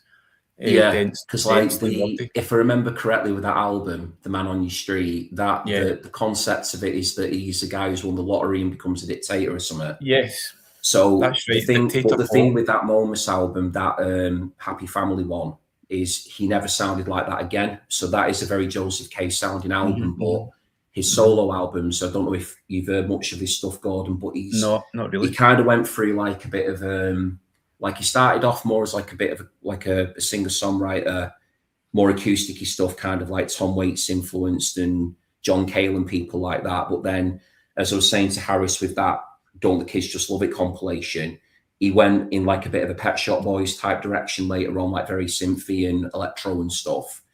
But somebody's just mentioned their Perfect Prescription, lots of hidden gems in the Momus catalogue. I completely agree. So in my collection here, you want me to just very, very quickly grab them and I'll just show them? I won't talk about them, but I'll just show them. I'll just show you what I've got. I won't be a minute. Interesting. Yeah. Let me see if I can find them. We can't all abandon you, mate. No, that doing it. Did you have that doing it for the kids, Com? Yeah. Oh, that was a big moment. That came out in '88, I think.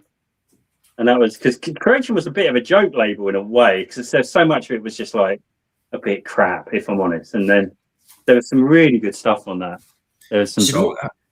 I think those kind of comps are a great way to get into a record label. Like, well, I just heard that song and just thought it was that Sexual Jealousy one. I just thought it was so clever, the lyrics of it and everything else. And then this was years ago. I started to acquire some MoMA stuff, but yeah, I won't go into it all now because obviously, you know, we're talking about lots of different stuff. But what I've currently got at the moment in my collection is I've got his debut Circus Maximus. Oh wow, great! So that came out in '86. These are all, I think, original presses as well. Jen's in the house. He's got repressed. Got the Poison Boyfriend. Nick's, by the way, Nick's naked for what it's worth.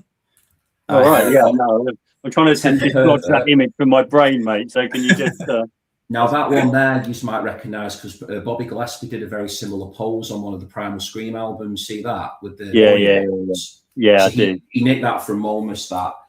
Then we've got the one there that Harris just showed, which is "Don't Stop the Night." I've got that.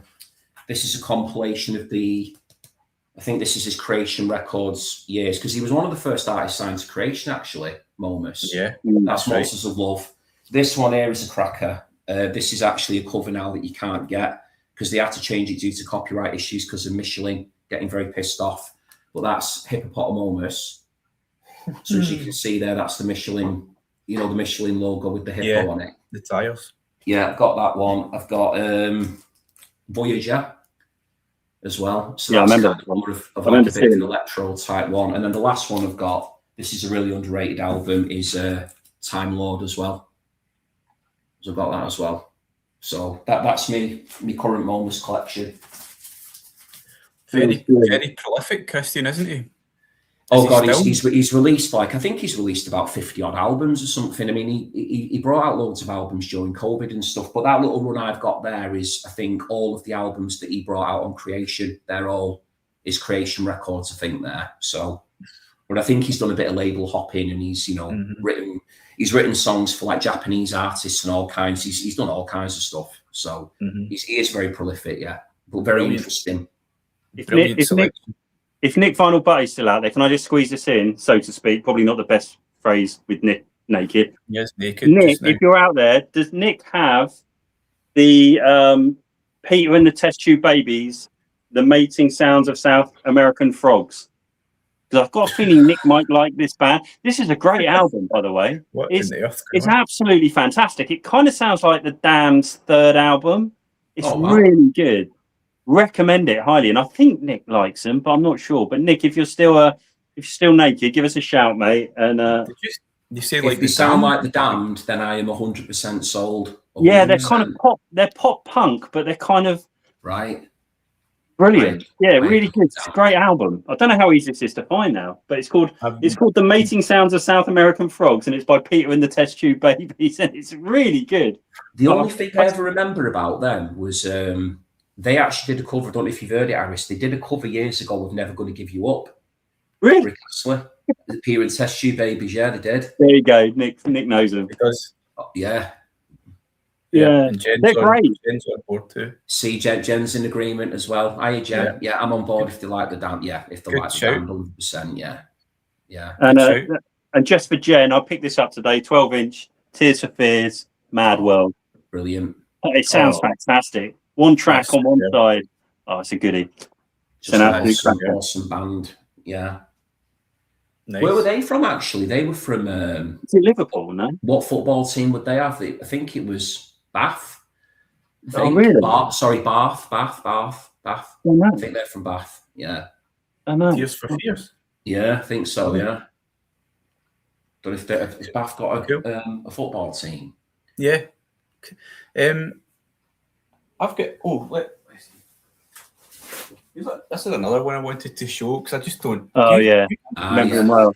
Yeah. They sampled Nirvana. Yeah. Yeah. Tell me more. What's that? They sampled Nirvana. I saw them in the Joiners Arms pub. They were great. About 93. Jeez. Awesome. It is 93. So yeah, they were great. To the nation. They're from the West Midlands. I don't know if it's Birmingham or roundabout. This is really cool. Yeah, the Nirvana track. It's Call It What You Want. It's really good. It smells like Teen Spirit. Yeah, it's great. Oh, I'll have to check that out. It's really good. British hip hop. I never bought the album. What's the album like? Really good. There's a track on it. You might remember a track called Teenage Sensation. Yeah, rings a bell. That's the one that I remember. I think it's pretty catchy. Yeah. But yeah, it's good. It's good quality stuff in a Birmingham accent. It's that's a good one. I have to say, Gordon, if you'd have not told me that they were from the West Midlands, I just would have assumed, obviously wrongly, that was an American act. No, just from the cover, I would have thought that was like maybe they were from he was like a New Yorker or something. They're heavily influenced by Public Enemy. I was going to say Public Enemy. Yeah. They were. Yeah. They kind of just disappeared, to be honest, but they were a big deal for about a year. And typically of the UK music press, they were like, "This is the best thing that's ever happened in music." And then I know I was kind of reading about them, and it seems like they were at the time they were kind of bracketed in with, funnily enough, bands like Manic Street Preachers, just about content, the message, Chumbawamba and stuff like that. Yes, it was kind of industrial hip hop kind of thing. There's a band called Consolidated that they were lumped in with, but yeah, they were going to be big, and then it didn't happen for whatever reason. But the singles, it's a good one to, if you like that. It's got a ragga flavour, which is cool. Interesting, a bit different. But yeah, West Midlands. Yeah, I'll show that one. There's something from Jen for you. Oh, Jen. Oh, that's brilliant news, Jen. Right, so your Cramps record is en route. No, I don't have mine. No, I don't have it yet. So, is that Good Gravy? Yeah, that's the one. Gravy's Gravy. Yeah. Looks good. I'm excited for that. I mean, like you say, I think the quality. I think that because you've got Ian Mackay and Emery Rollins involved, I don't think they would get involved in something that was just going to be subpar. I think they've probably really done Ivy justice, and they've done, the legacy of Lux justice and stuff. So I think that'll be a really cool album. That. So no, I made up for you, Jen, if you've got it en route. That's brilliant news. So hopefully you won't have to wait too long. I've no idea when mine's coming or what's happening. I've kind of lost track with that order actually. So I'll have to get sorted out with that one. Yeah, that's really good. Is that got the Big Star guy producing? Alex Chilton. I think it was. Yeah, I've got me Big Star t-shirt on. Nice. Oh, nice. Yeah. So yeah, I think they were I think it was the sessions from, and Jen might correct me here, I think the sessions were from the songs The Lord Taught Us album, which Alex Chilton produced, didn't he? And I think there might have been some tunes that maybe predated that as well. I mean, it's the stuff when Brian Gregory was still in the group, so it's really early stuff. Yeah, so it should be great. That. Have you got the DVD of when they played the Napa State Mental Hospital? I haven't got the DVD, but I've watched it on you. I've watched it on YouTube. It's fantastic. Yeah, mental. I mean, literally mental. And it's not like they've cozied it up. They're literally in like what looks like a dilapidated sports hall with a load of mental patients, literally doing the kind of things that you'd expect mental patients to do, just running around chaotically. And it's like one of those things, like, when we were talking earlier tonight about the Southampton, the Spygate thing. It's like one of those things that you can't actually believe that happened. I know, I can't. It's just like, as you say, like Lux is performing and the patients are actually grabbing him out, and touching him, and it's just absolutely crazy. Yeah, I mean, Lux just absolutely looks in his element, doesn't he? I know, he's loving every minute. Loving every minute of it. How do you get stuff like that past the? That's what I mean. And safeguarding and all kinds of stuff. It's because as Harris said, they were very unwell people. So just and then they get put into a video. You see, it was made into a DVD, wasn't it? Wow. Yeah. I love it when he goes, I thought we were crazy, but you guys are not. And then this guy's just walking back. What I do love about that performance, though, is there is nothing about it, quite rightly. There's nothing, it's not stigmatizing. They're not poking fun. They're not poking fun at. No, it's just fantastic. It's actually something that I think has been done with a real. I agree. It's compassionate, isn't it? It's compassionate, and they're not there to exploit those people. I think they've genuinely turned up to give them a gig, to give them a great show. No, it's really heartwarming stuff. But I expected it to be, controlled, and there'd be people everywhere keeping it. And it's just literally people wandering on stage, wandering off, and then attacking the drums. It's just so funny. I'd forgotten about the bit when they started in the drums. I'd forgotten that bit, And there's one guy just looks up and down from the stage about 150 times. I'd forgotten about that, They start Nick Knox's drums, don't they? Yeah. I'll have to watch it again. Brian Gregory's just the ultimate, and he's just the dom. I just love him. Brian Gregory was awesome. Well, he was obsessed with Brian Jones. He was like his... I think Brian Jones was his idol when he and stuff. So he just looks like a rock star, doesn't he? Mm.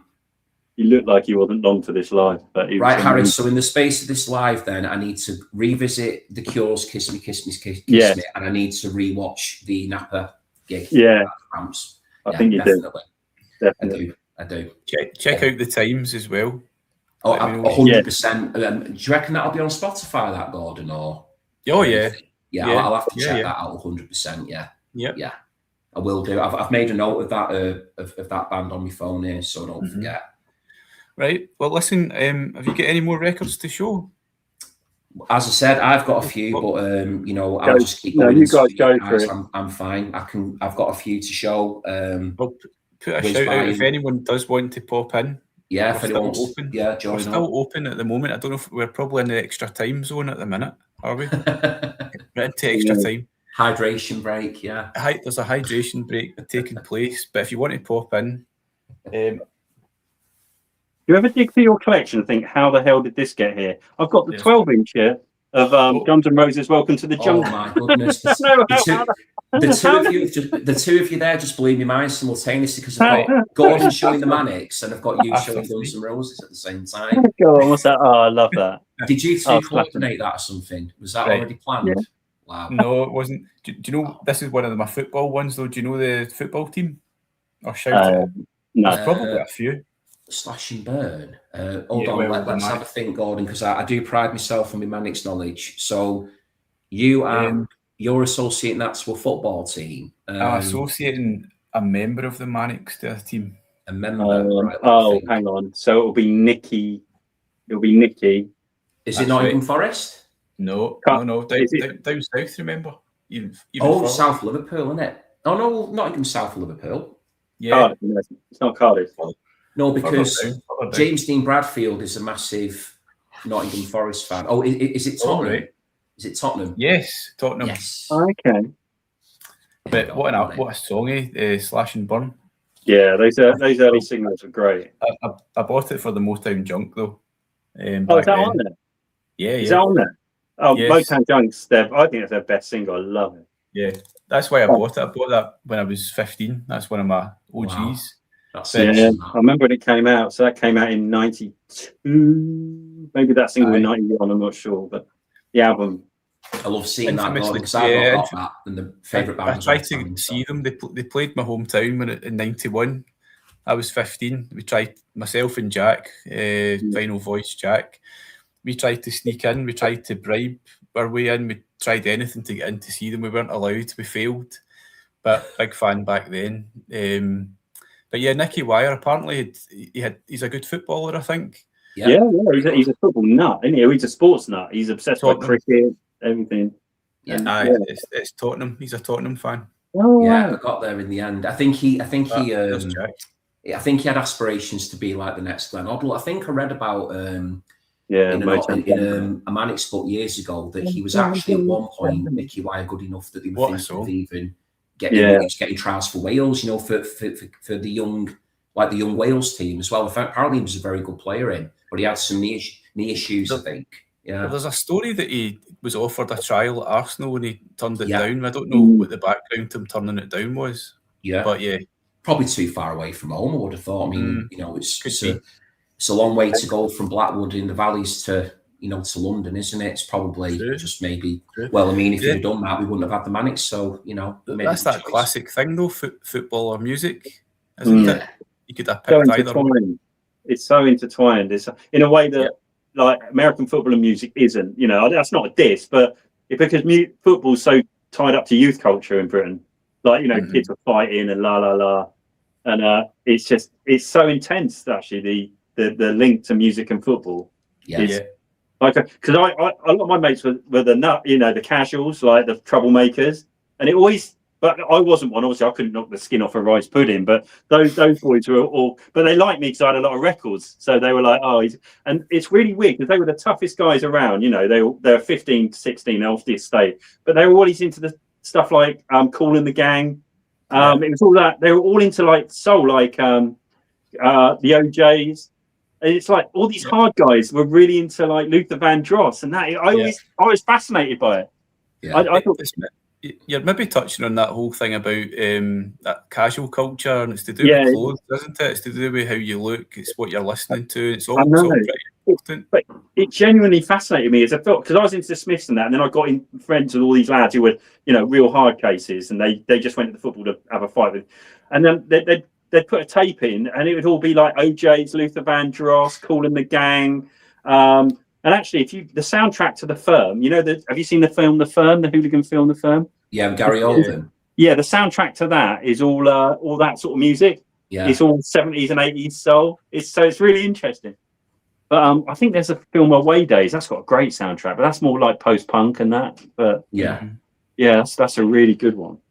It is interesting to think that, like you say, you're going, you know, you're part of a firm and you're going to a match to, you know, should we say, participate in other pursuits, and you're listening to soul to get yourself in the zone for that. Yeah, no, it is bizarre, that, isn't it? Yeah. Music and rugby league. It's not really, is it?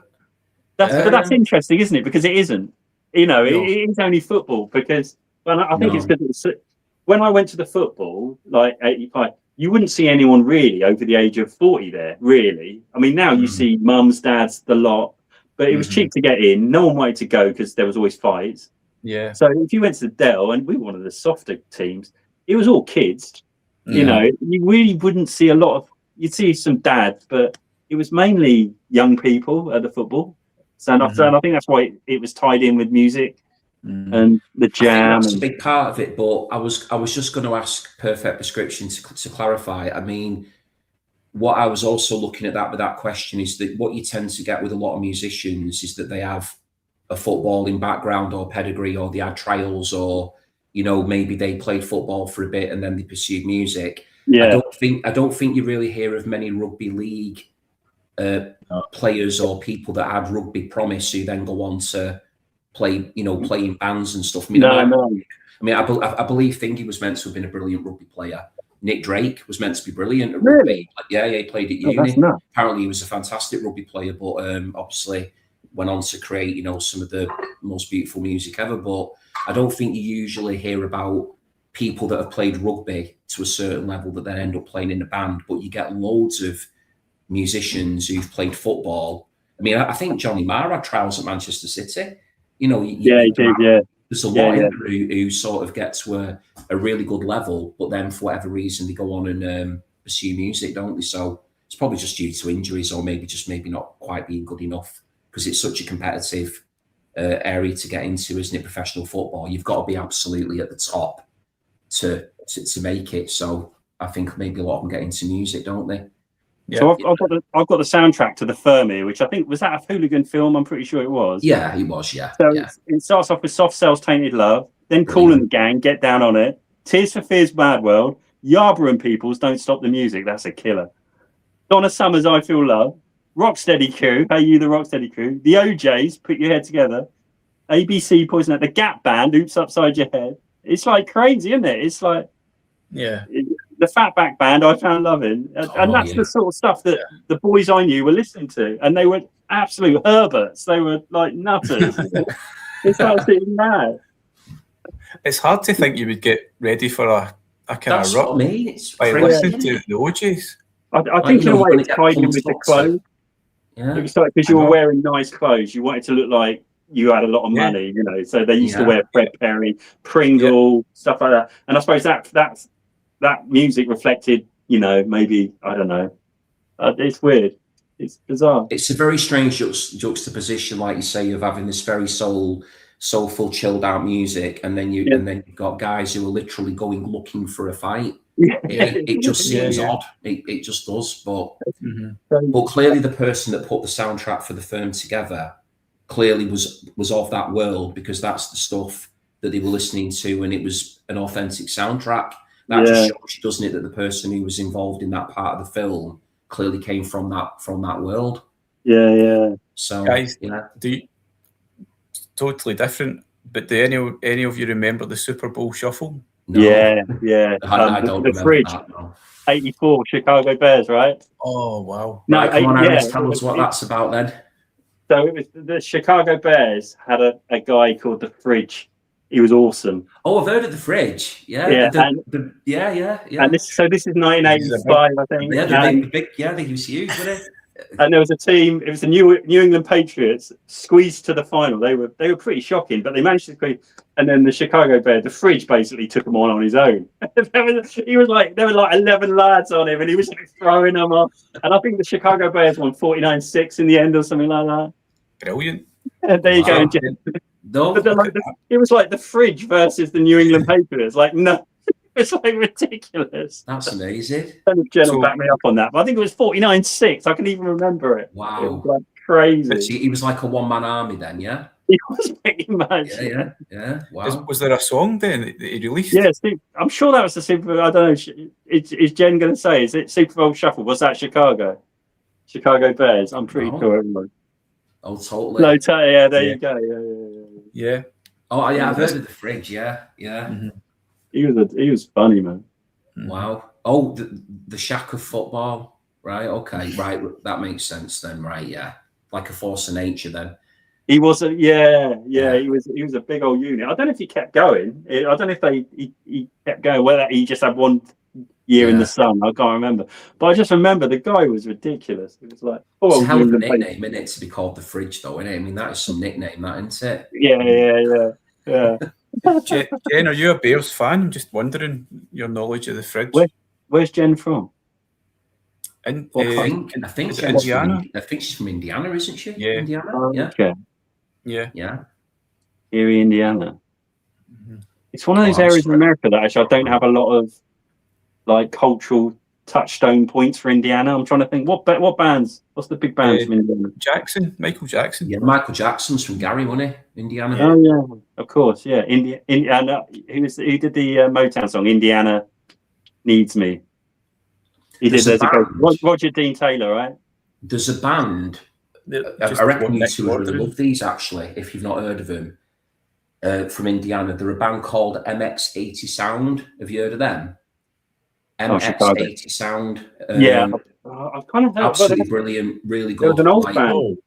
Look, yeah, Jen's got some famous neighbours. Axl Rose. Oh wow, Axl Rose and Shannon Hoon grew up. Oh wow, who's Shannon Hoon? Who's Shannon Hoon? He was and the Cougar. I know Shannon as in Let the Music Play. Not Third Eye Blind, was it? No, what were they called? Blind Melon, was it? Oh no, not Blind Melon. Third Eye Blind. That's right. Was it? That's right. Oh, yeah, Blind Melon. It was Blind Melon. Yeah. Oh no, that's that classic '90s. Yeah. Oh Christ, you didn't live long. Sort of like grungy stuff, wasn't it? Yeah. Beagle. Have you heard, Jen, of MX80 Sound? They're really, really good. They're from Indiana. They're sort of a bit like kind of Frank Zappa-ish, like a little bit sort of experimental guitar stuff. But then some of it as well sounds a lot like Sonic Youth years before Sonic Youth even came out. And I actually think there's an album I've got there called Heart Attack, where I'm pretty certain that Sonic Youth were listening to that and actually taking cues from it, really. Because some of it you listen to and it just sounds like Sonic Youth, but it came out in like 1978 or something like that. It kind of blew my mind the first time I ever heard it, because you would have sworn it was Sonic Youth, but it was like 4 or 5 years before they came out.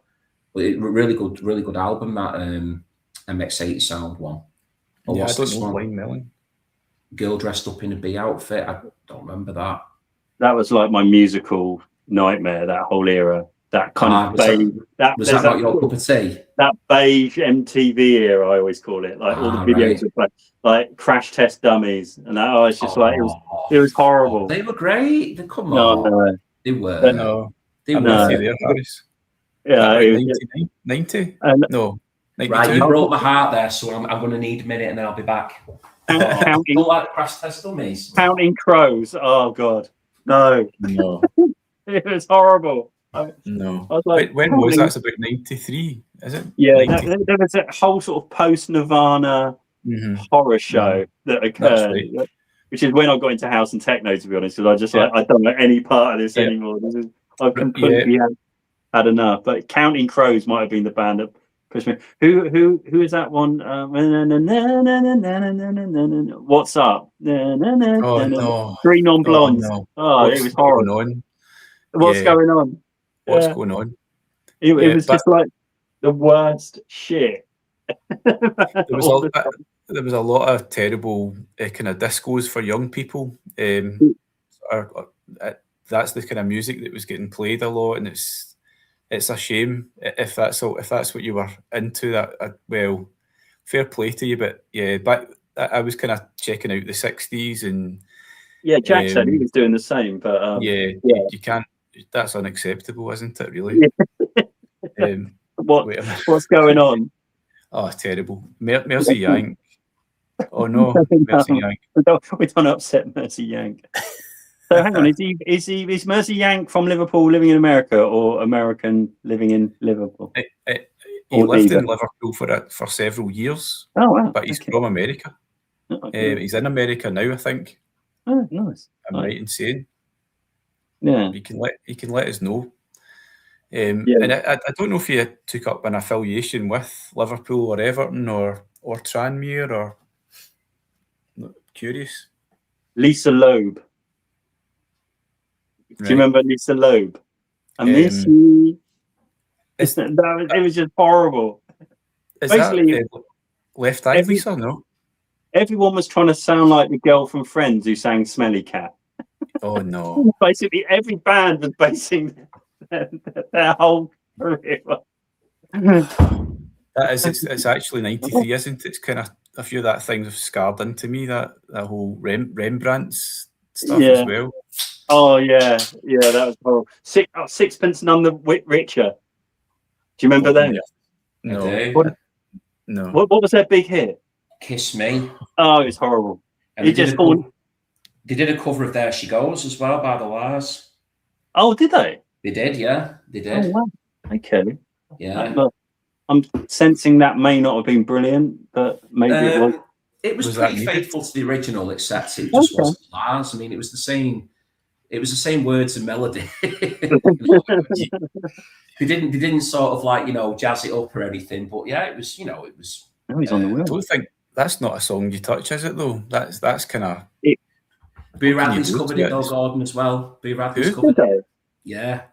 So if you've ever seen the film So I Married an Axe Murderer, which I do highly recommend, Mike Myers' film. Yeah, it's a great film. Yeah, so the version of There She Goes on that soundtrack is Boo Radley's covering it. But that does sound a lot like the Lars version. So yeah. By the way, it's actually Boo Radley's covering it, yeah. This might be of interest to you guys. The Boo Radley's album that came out in '92 before Giant Steps is being re-released next month. Oh, what an album. Everything's All Right Forever. Yeah, so if you like the Pale Saints, I think that's...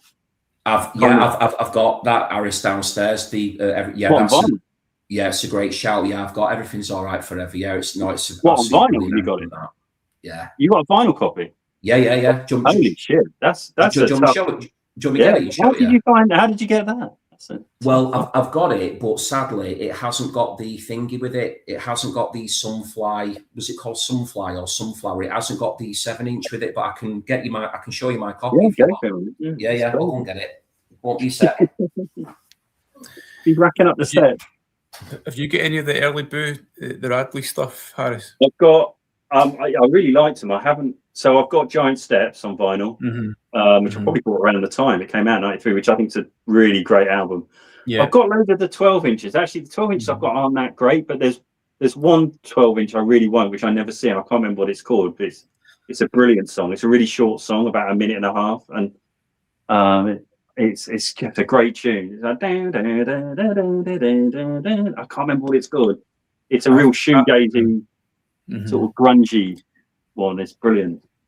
I've got one of them. I was checking through my stuff the other day, and I've got one that I bought again with my sort of paper round money when I was back in about '91. I can't remember what one it was. I kind of want to dig it out and listen to it.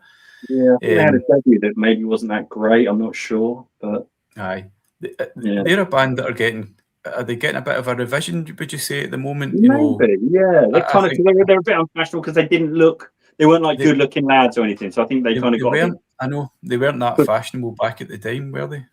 I think Giant Steps, you could almost argue, might be the first Britpop album in a way, along with Blur's Park Life. But it came out in '93, and it's a great album. It's such a mishmash of style. Yeah, got to say, Nick. I think I might have missed Nick saying he's gone to bed. Night mine. Yeah. Okay. Thank you for stopping by as always. It's turned into an epic. Yeah. Wow. Christian's back. You got your Boo Radleys there, Christian?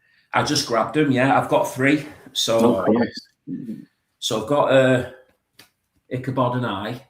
Oh, that's the debut, yeah. Which is a bit hit. Is that a bit hit and miss, that one? Or does that I mean, I actually quite like it. It's very Dinosaur Jr. influenced. Like, I think it's. I mean, I do personally really like it, but I don't think it did particularly well, did it? But there's a track on it. Kaleidoscope is brilliant. I really like Kaleidoscope, so I've got that one. And then here we go.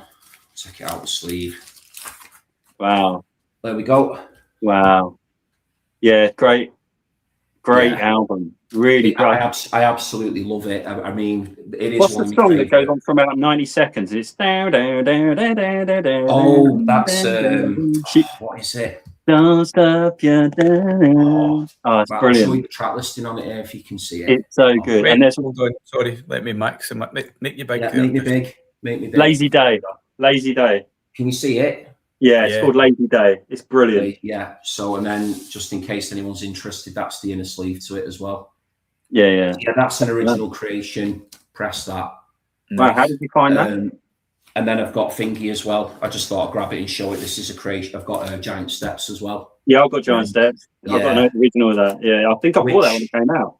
Yeah, I do think Giant Steps is like their masterpiece. You know, I do think it's as brilliant as everybody makes out. But I mean, this is definitely worth getting for anybody into like noise pop and shoegaze and stuff. There's a song on here that I absolutely love called where is it? What side's it on? Lazy Day is really good actually. Yeah, I love that song. Really good. I was just saying while you're away, I think Giant Steps, you could argue, may have kicked almost the first Britpop album. You know, it started. Yeah, there's some real touches on the Beatles, but it's all over the place. Dub reggae. Oh, there's some of the songs you can't describe really. Like Lazarus, it's like dub reggae, and then you've got, like you say, some like brilliant jingle jangle stuff. There's a bit of Beach Boys in there. Yeah, that song I love Harris on this album called "Does This Hurt." That's a really great song. That, so I think that might have been a single actually. But I love the one Spanish. Yeah, that's the opening track, Spaniard. Yeah, that's really good one. Yeah, brilliant. Yes, that sounds a bit like. I feel like the choral might have been influenced quite a bit by that. So yeah, I mean, I'm delighted to hear that's getting a reissue because I think it's time, really. It's like a 70 quid album at the moment. So I'm what that is really. I think so. I think it goes to a few quid. Yeah, I think it goes to a few quid.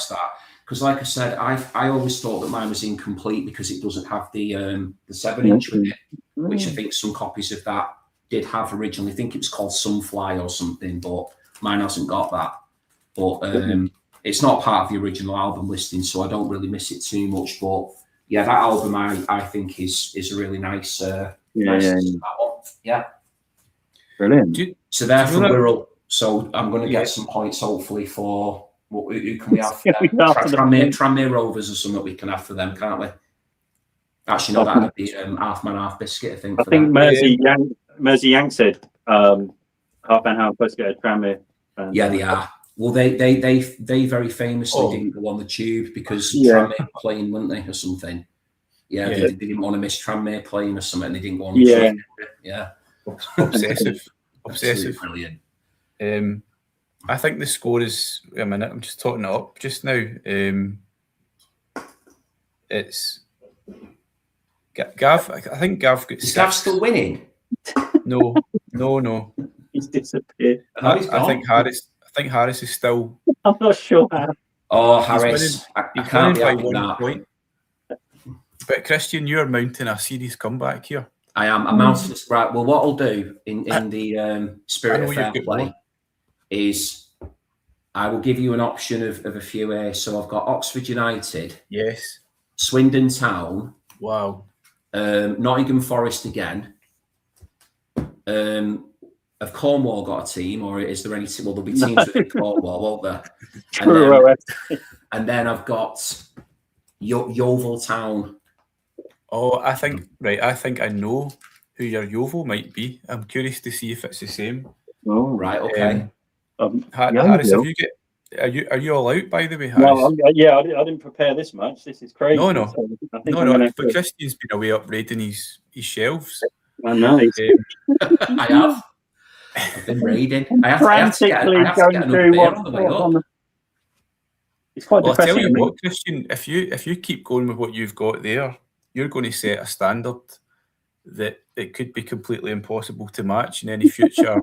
Well, I'm a bit worried whether the standard is the beers have had or the records have shown. So or it could be both. No, so hopefully I'm not, chunnering and rattling on too much. Not at all, man. It's because I'm having fun.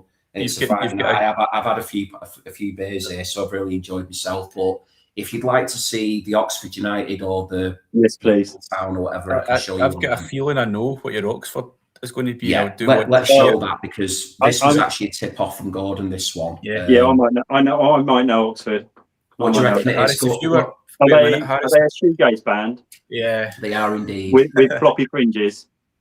Yeah, with the floppiest fringes you can think of. Yeah. I know. Yeah, I've seen them live a few times. Great band. Right, let's go for it. So we're going. Yeah, that's exactly what I thought. So I've never ever been brave enough to try and take that off. So somebody paid £6.60 for that back in the day. I do not want to try and remove it because I know it'll leave a horrible blemish. The hype sticker here looks like it's been removed, but you can still see the residue there. It still spells Ride there.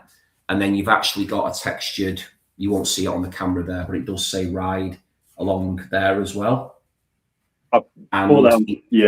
Yeah, and what can you say about this album? Nowhere. It's just absolutely outstanding. I love it. I absolutely love it. So this is my copy of it. It's still in quite nice nick.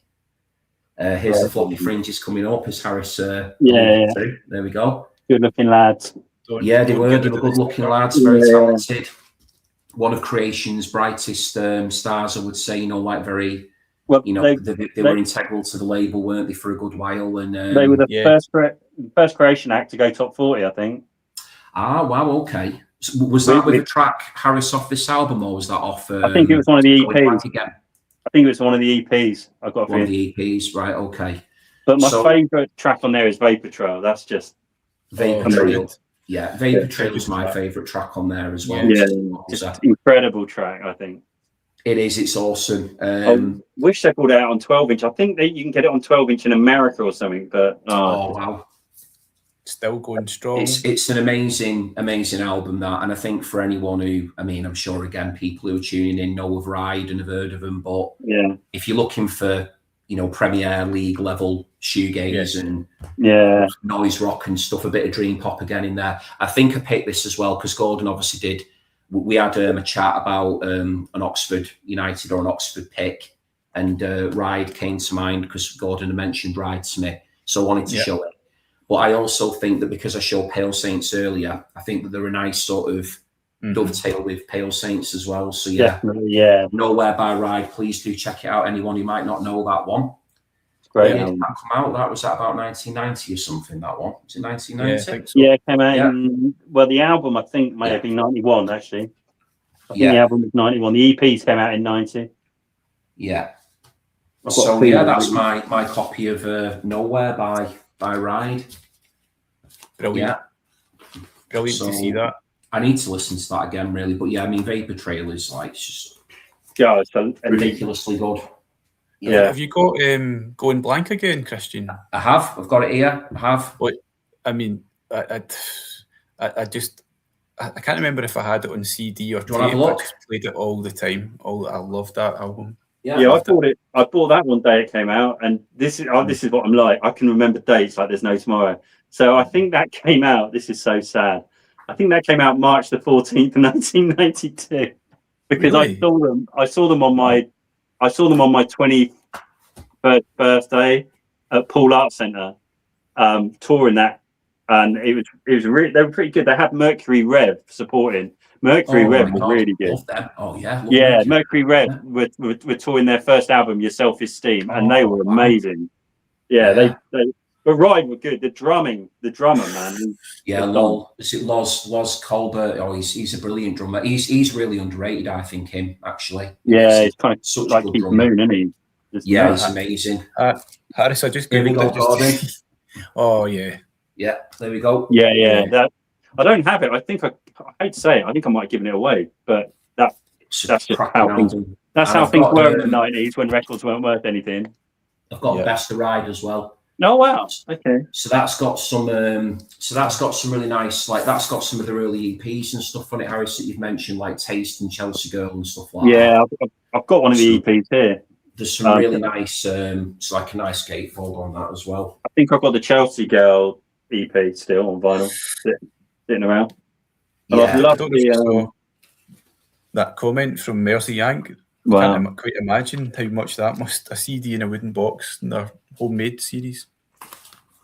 Yeah, my local shop's got the 12-inch of Leave Them All Behind, but they got it at an absolutely ridiculous price of £45. I'm like, no, I'm not having. No. What a tune. I think it's more like a 25. Song, yeah, I think it's more like a £25. That seems way overboard. Yeah, that's a great album to listen to, Christian. I do love this one. Like one of my favourite tracks on this is Twisterella, which is like really power poppy in it. Classic. So I do like that one. I'll tell you what mine is Cool Your Boots. Oh, Cool Your Boots, yeah. Even a top clock. Yeah, that's a great tune. That Cool Your Boots. Which is the one that samples Thingy, actually, which is the one that samples with no. Yeah, which one's that? Where it says, Stop clock tells the time. Yeah, Cool Your Boots. Yeah. I think it's one of their best tracks. Great drumming on that. Yeah, great album that. So yeah, you can't beat a bit of Ride. So that's my pick for Oxford United. You smashed your Oxford United there. Yeah, smashed Oxford. Well, I thought I could have picked like Supergrass or Radiohead or something, but I thought because we'd spoken, Gordon, about Ride, I thought no, I'd like to show a bit of Ride. So yeah. I don't know my geographical stuff here enough, but is Oxford and Southampton similar size in terms of population? I don't know, probably around the same. We're about 300,000, I think. Yeah, because Christian, you're rhyming off amazing band after amazing band out of Oxford. We couldn't find Craig David, good guy. I think when people think of Oxford, obviously depending on age and that, because I mean for me, like Radiohead and Supergrass and that were bands of my like youth, but I don't know if it's bands from Oxford who from like years before who people would cite as being from Oxford. I'm not sure who else there is. I mean, there must be loads of bands from Oxfordshire. I mean, Ride being one of them. So I think it was from Oxfordshire actually. Slowdive. Yeah, Slowdive from Oxford as well. Who actually are at the Cure gig next week. I'm going to. They're one of the support bands. Really? I'm really excited to see Slowdive because I've never watched Slowdive live. Yeah, I never really got into them, but I kind of moved on from guitar music when they came out. But they're probably pretty decent to it. Oh, that's a great shout. Yeah, Catherine Wheeler from Oxford. I think they were a great group then. Yeah, they were fantastic. Yeah. I'd love to get some of their albums in my vinyl collection. I think the lead singer of Catherine Wheel is the cousin of Bruce Dickinson from Iron Maiden. Wow. Great fact. Yep. Did you like the new Slowdive album, the latest? Do you know I've not heard it? That's really bad, isn't it? Was it last year? I should probably listen to that, mate, because that's probably what we're going to be playing next week. Yeah. I've not heard it. I haven't heard it either, to be fair. Right, okay. Well, no, I should listen to that. There's another band as well who were on with them, who I've never listened to them personally, but there's Slow Dive, The Cure, and there's a group called Slow Readers Club on. Now, I've never listened to them, but they're also on as one of the bands at the Cure gig, but I'll have to give them a listen as well. I don't know if anyone tuning in's heard or listened to Slow Readers Club, but I know nothing about them at all. I know of them, but never heard them. Right. I hear the name sort of bandied about, but yeah, the name, it's one of those names that I've heard, but I don't know who they are. Yeah. So who was Yeovil? Sorry. Yeah, Yeovil. I'm keen to see your Yeovil. Oh, Yeovil. Right. Okay. So my understanding with the Yeovil one, the Yeovil town. I think she was brought up in Yeovil, but she was born in Dorset. Oh, I know. Yeah, I know who this is. Yeah. There we go. PJ Harvey. Oh. Yeah. Polly Jean Harvey. So that's another one I thought they had released and probably disappeared. And I can probably give you the date it was released. You should be checking these. I think this came out April the 4th, 92 or something like that. I've got way. Right, I'm gonna have to look on my phone and check. Harris, the right one. Sorry, I've got this bizarre knowledge of release dates without even looking. You were just a wee bit out on the ride, though. It was March the. Oh, it was. You were very close. It was. Wait a minute. March the 9th, 92. Oh, I said 14th. Yeah, guess that. I mean, you're almost bang on. What an album, Christian. Yeah, I love it. So it was actually, I have to say, what it was I had this album on CD years and years ago, and I absolutely loved it. I listened to it a lot when I was a teenager, and what it was Jack at the Vinyl Voyage. I don't know if he's actually still on with us. He showed it as part of his legendary Dundonian haul, and for anybody who hasn't seen that video, you have to see that video where Jack goes and scores the most mega that you've ever seen in your entire life. And he picked up an original pressing of this one with the demo versions of the tracks with it as well, the double disc version of it. This is a reissue, this one. And when I saw Jack showing it just totally made me think, right, I've got to go back and revisit PJ Harvey, because I remembered loving her when I was a lot younger, but I hadn't listened to her for years, and then it made me reconnect with her work. So yeah, I mean, this album is like, it's very Pixies influenced, I'd say. It's, got so much the Banshees vibe to it. I hear a lot of Patti Smith in here as well. I always love the fact that in the song Sheila and a Gig, she drops like this really cheeky reference to South Pacific in there with the lyrics. When she sings about, I'm going to wash that man out of my hair, that always makes me laugh whenever I listen to it. So yeah, this is just a really great album. I think this might be, was this Steve Albini production actually? It may have been. I think it was, I think it was. No, I'm just checking. No, it wasn't. Sorry, I'm talking crap there. No, it was produced by. I thought it was as well. No, I think it's got an Albini vibe to it, but it's not. It's produced by, what does it say? Head, Harvey and Ellis. I think he did one of their members of the band. Yeah. I think he did one of their albums, so I'm not sure. I just can't get into it. I've given up. Oh, you're not a fan of Harris, no? No, it just doesn't work for me. I don't know why. I like Sheila No Gig. That's a great tune, but pretty much everything else, it's probably funny because I can't get into Nick Cave either, and they're kind of in a similar gothic-y, guitar-y pop. They were an item for a while as well. Really? Nick Cave and PJ Harvey were an item. Yeah. I like a couple of Nick Cave albums actually. Kicking Against the Pricks, I really like. Brilliant. But it's weird that I like one album, but then don't like anything much else. It's quite unusual in a way, but yeah. Kicking Against the Pricks, I really like. But it's great. There's some really good covers on that, isn't there? I think that's with In the Ghetto on it, isn't it? And a few others. I'm not sure. I can't remember, but yeah. But yeah, I mean, I don't know if maybe me showing you that there, Harris, has inspired you to maybe give PJ another try. But I do think I think that's her best album. It's a debut, but I still think that's the best album she ever did. I think it's very raw sounding. It's very it's very stripped back. It's like I said, I think it's got like a real Pixies sort of. I did hear that a lot. So yeah. Are you a fan much, Gordon, of PJ Harvey? Yeah, I do. I don't think I've got any of her stuff on vinyl, but I do like. I think she's a real talent. Yeah. Let Awesome England voice. Shake, stuff like that. That's a great album. Yeah, great album. I'd probably like to dig into a wee bit more and get some on vinyl actually. Yeah, she's class. Christian, when you said Yeovil, I'll quickly flash up my Yeovil. Have you got a Yeovil as well? Brilliant. That's not, so we've got two Yeovil towns back to back. I know. Do you know the Chesterfields? Yeah. Only by name. They were always seem to be gigging permanently around the 87, 88. Yeah, I think this is when it's from. I've probably seen them loads, but I can't really remember them. But they were always on gig posters, always. You'd see them all the time. Tell me more, gentlemen. Anyone likes a bit of jangly indie? I love it. Kettle. It's called Kettle. Yeah.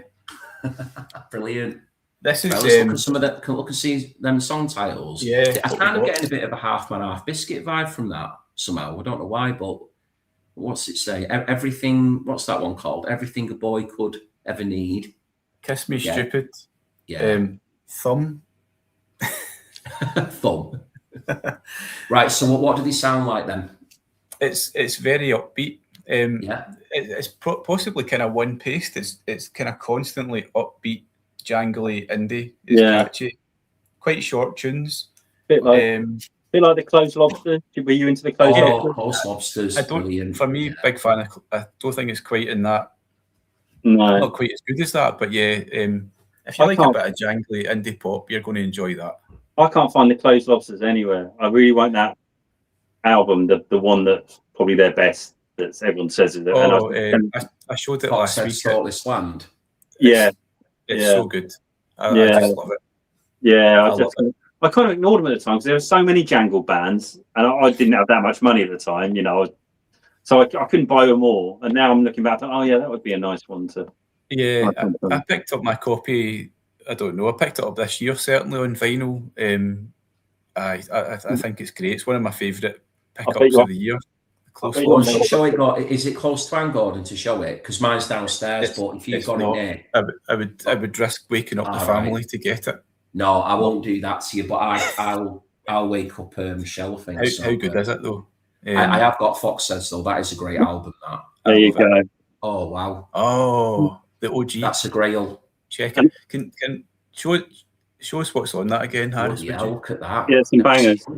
Jeez, look at that. Yeah. Is that an original start? I imagine so, yeah. Jeez. Yeah. I think I got it on cassette. I probably ordered it at the time, but this then I would have bought. So my favourite is I can't remember. But yeah, it's hit and miss to be fair. But so what stuff's on that? Like, is that stuff like June Brides and Wedding Present and like who's actually on that? So obviously the big one is Primal Scream's Velocity Girl. Velocity Girl, yeah. You've got Mighty Lemon Drops, Happy Head. Pleasantly Surprised by Sue Dragons, which I can't remember how that goes. Then you've got Therese by the Bodines, which is an absolute classic. Yeah, good one. Oh, I'll tell you what's brilliant. The Law by Mighty Mighty. It's brilliant. It's got that African high life sound. So yeah, check out Law by Mighty Mighty. You'll love it. It's absolutely. It's kind of almost funk. It's brilliant. But Mighty. Let me make a note. And I've heard the album's meant to be good as well. There is a lot of shite on it. It's got This Boy Can Wait by The Wedding Present. This boy can. It's got we've got a fuzz box and we're going to use it. Console Me. Half Man, Half Biscuit. I Hate Nerish Hughes from the heart. From the heart, yeah. And it's got the Closed Lobsters. Yeah. Fire Station Towers. Oh, brilliant. And it's got the I know Gordon likes this lot. Shop Assistants. It's up to you. Yes. Yeah, Shop Assistants are brilliant. Yeah, I've got their album here somewhere. I'm made up you've shown that. What a comp. Yeah, it's a great one, isn't it? That's a cracker, that, yeah. Yeah. I've had that a few years. Probably from about 87, I imagine. But yeah, it's a good one. It was like them, actually. I don't think I've ever seen them. I don't think they're that rare, mate. You'll find that. I would have thought that's a 20 quid record. I would have thought that's about a £20 record. I don't think it's crazy, right? Right. Shout out for Andy. Check out Mighty Mighty Full Stop. Similar sound to the Bodines. As jangly as it gets. Nice. I've heard it's a great album, but that track Law is brilliant. It's like it's really high, like African high life guitar. A lot of those bands were using almost Johnny Marr, like This Charming Man. Oh, right, okay. Yeah. It's really good. But I'd never heard them since, and so now I've got Google. I went, Mighty Mighty, and everyone's like, yeah, the album's really good. So I'm going to check them. Yeah, probably easy to. Yeah. Most of these bands are pretty easy. The albums are normally cheap, to be honest. The singles can often be expensive, but the albums often are like 11 quid, 9 quid. Because I think I bought the Bodines album because I was checking out what's on at C86, and it was a good way just listening to music I hadn't really heard. Like the Bodines were one. Are the Chesterfields on that band? No. Where? Sorry, so the Chesterfields, Gordon, from Yeovil, did you say? Yeovil. They are from Yeovil. Yeah. Wow. Okay, I need to check them out. This is going to be quite an expensive live stream, isn't it? They're on Fire Records, and they were Fire. Yeah, they had some a load of interesting stuff back then. Yeah, Fire were a really interesting label, weren't they? Yeah, they were. Kind of like a lesser creation sort of thing. Yeah, they had some great stuff come out. They had Spaceman 3, didn't they? Fire for a bit. Oh, did they? I think so. There you go. Close Lobsters, maybe. I think we're on Fire, possibly. Okay. Yeah. I think Close Lobsters were on Fire. I think. Yeah. They might even get the record label on there. Shop assistant, copyright. Close Lobsters. No, I didn't say. That's a brilliant comp. That. It's pretty good. Yeah, there's a few stinkers, but not many. It's pretty much the starting text for Jangle Pop, isn't it? Really. Yeah. I love all that stuff. But Primal Scream's Velocity Girl is the one. I mean, that's just ridiculous. Well, I'm convinced. I don't know if the Stone Roses have ever admitted to it. Yeah. But every time I hear Made of Stone, that is definitely influenced by Velocity Girl. It has to be that chorus. No, it's the chorus of Made of Stone. Pretty much is the verse of Velocity Girl. I don't know if you hear it. Yeah, I bought the Stone Roses debut the day it came out on vinyl. Yeah. In fact, mine's got the embossed sleeve on there. So I was probably one of the first people to own it because I bought it at 9 a.m. on the Monday, and I put it on at home.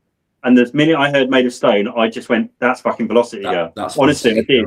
And I couldn't listen to it, so I was like, "That's Velocity Girl." And now I kind of like it because I've heard it so many times. Made of Stone is an amazing song, but it is definitely, I think, it's a bit of should we say, a bit of a homage to Velocity Girl. I don't think they've ever admitted it, but you can't not hear it, can you? It's the It is like really similar. Sometimes it is definitely. Yeah. But... Talking of which, the 1991 45 numbered. That's hard to get hold of. Wow. Yeah, that's crazy. I bought this about 3 months ago. This goes for mad. This goes for insane sums now. 2 years ago, you could get this for about £80. Now it's just like gone through the roof since Manny died, I think. No, Manny. Oh, Manny. But yeah, so you get. It does sound amazing, and you get a little stuff in there as well. John Squire's artwork as well. Yeah, this is the 1991 press. They did do a double in about 2015, but I've heard it sounds crap from what I believe. So right, it's the 91. What do you think of that comment? Perfect Prescription. Oh God, yeah, definitely. I completely agree. There's quite a number of Roses songs you could say. And I have to say that I love Perfect Prescription's name, the Spaceman 3 reference.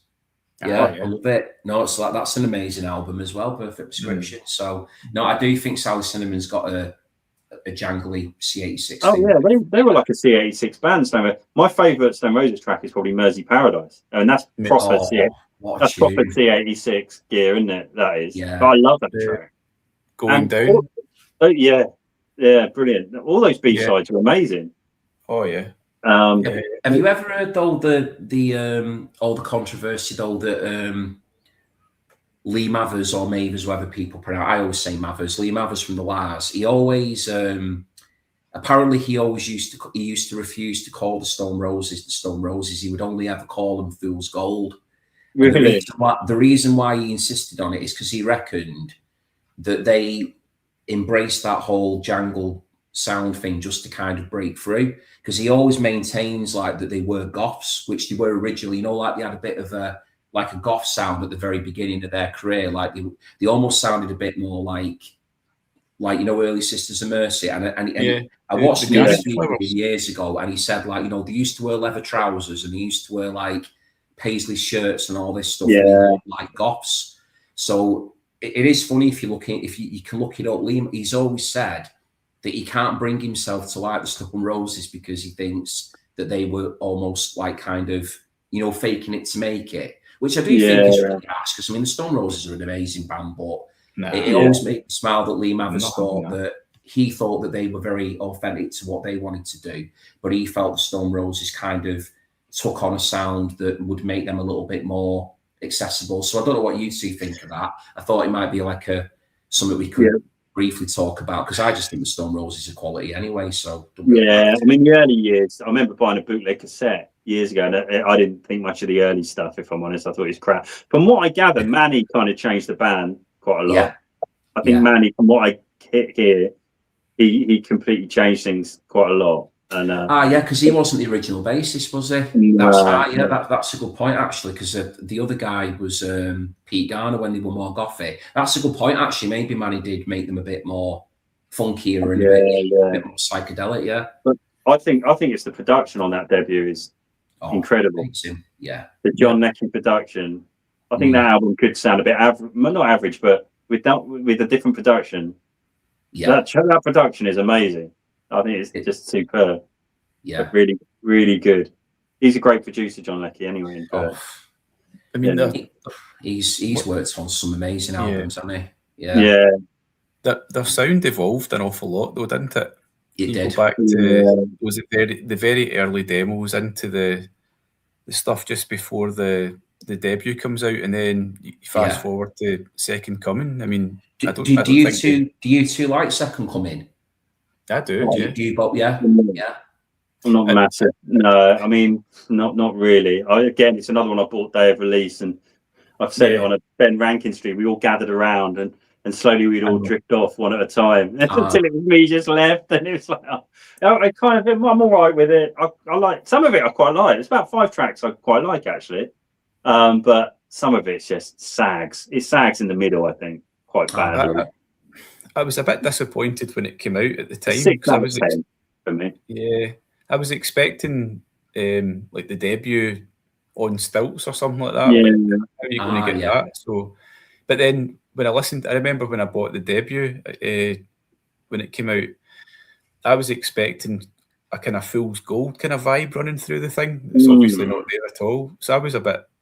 That's what I mean about the evolution of their songs, you know. So they get so much to offer, really.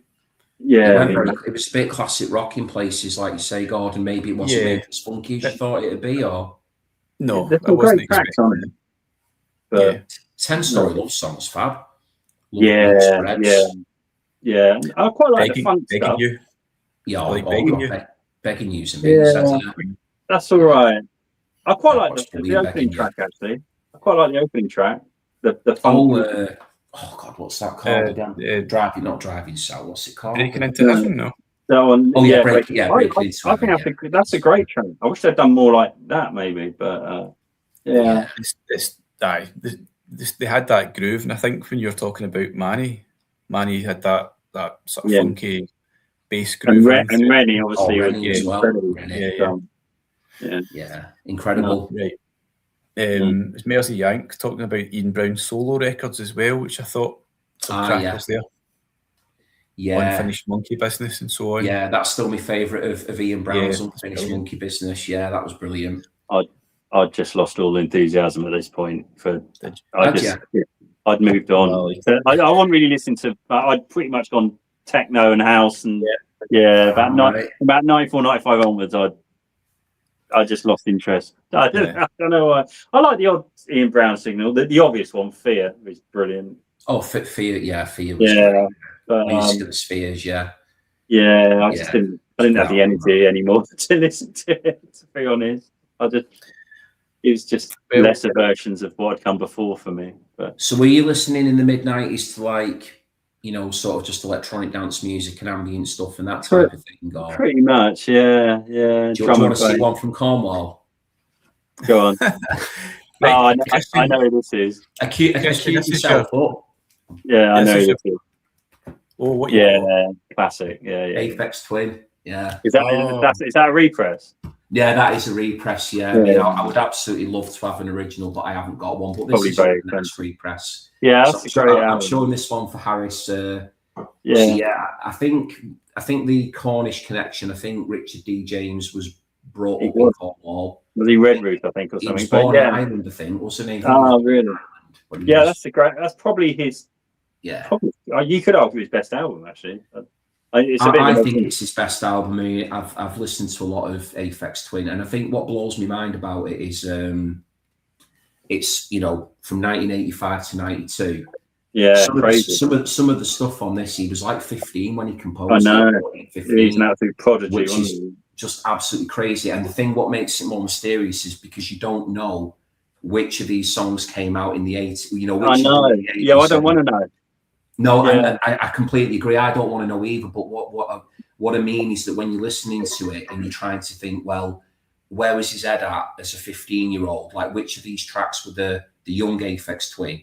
Yeah. Well, I mean, even in 1992, he was still young. I think he was only like 22 or something. But it's really weird listening to it because you're thinking, well, did he start off doing the more dancey kind of stuff and then did he move into the ambient, or did he start off with the ambient stuff when he was younger and move into the more sort of ravey dancey stuff? So yeah, I just think it's a brilliant album. I put it on a lot when I want to. It's probably crash out and chill out. I used to put this on a lot when I'd been clubbing all night. I'd gone to indie bars and stuff when I was younger, and then this would be the album I'd put on when I wanted to. Yeah, that's the only Aphex album I can really listen to. The rest always have a couple of clunkers, but I love, like, Window Liquor was just like, wow. When that came out, I was just like, holy shit, that's crazy. It is a crazy tune, but it's one that, like you say, it wouldn't kind of lull you into a. No, it's like an absolute. It's a banger. It's brilliant, but for me, it's just mad, isn't it? Window Liquor. Yeah, it just used to help me to drift off, and I've got a lot. That's a lovely album. Yeah, you can really. I love that. I think it's a 5-star album. That. Yeah, I think it's the one Aphex album I play. Yeah, a lot, and the rest I prefer just playing the 12 inches like Window Liquor and stuff. So. Yeah, like Come to Daddy as well and stuff. Oh yeah, that's nuts. Mad. Yeah, that's got some nice B-sides on it. Yeah, right. I've got a question from Mersey Yank, and then we'll maybe round it off because we can't get any more further south in Cornwall there. No, that's a good point. Harris, do you like Patrick Wolf? Some of those. Yeah, do you know what? I know Patrick Wolf, but I can't quite picture. I know the name really well, but I can't no. So the answer is I can't. I've not knowingly know anything by him, but I do know the name. That's frustrating. I normally know everything. No, Patrick Wolf.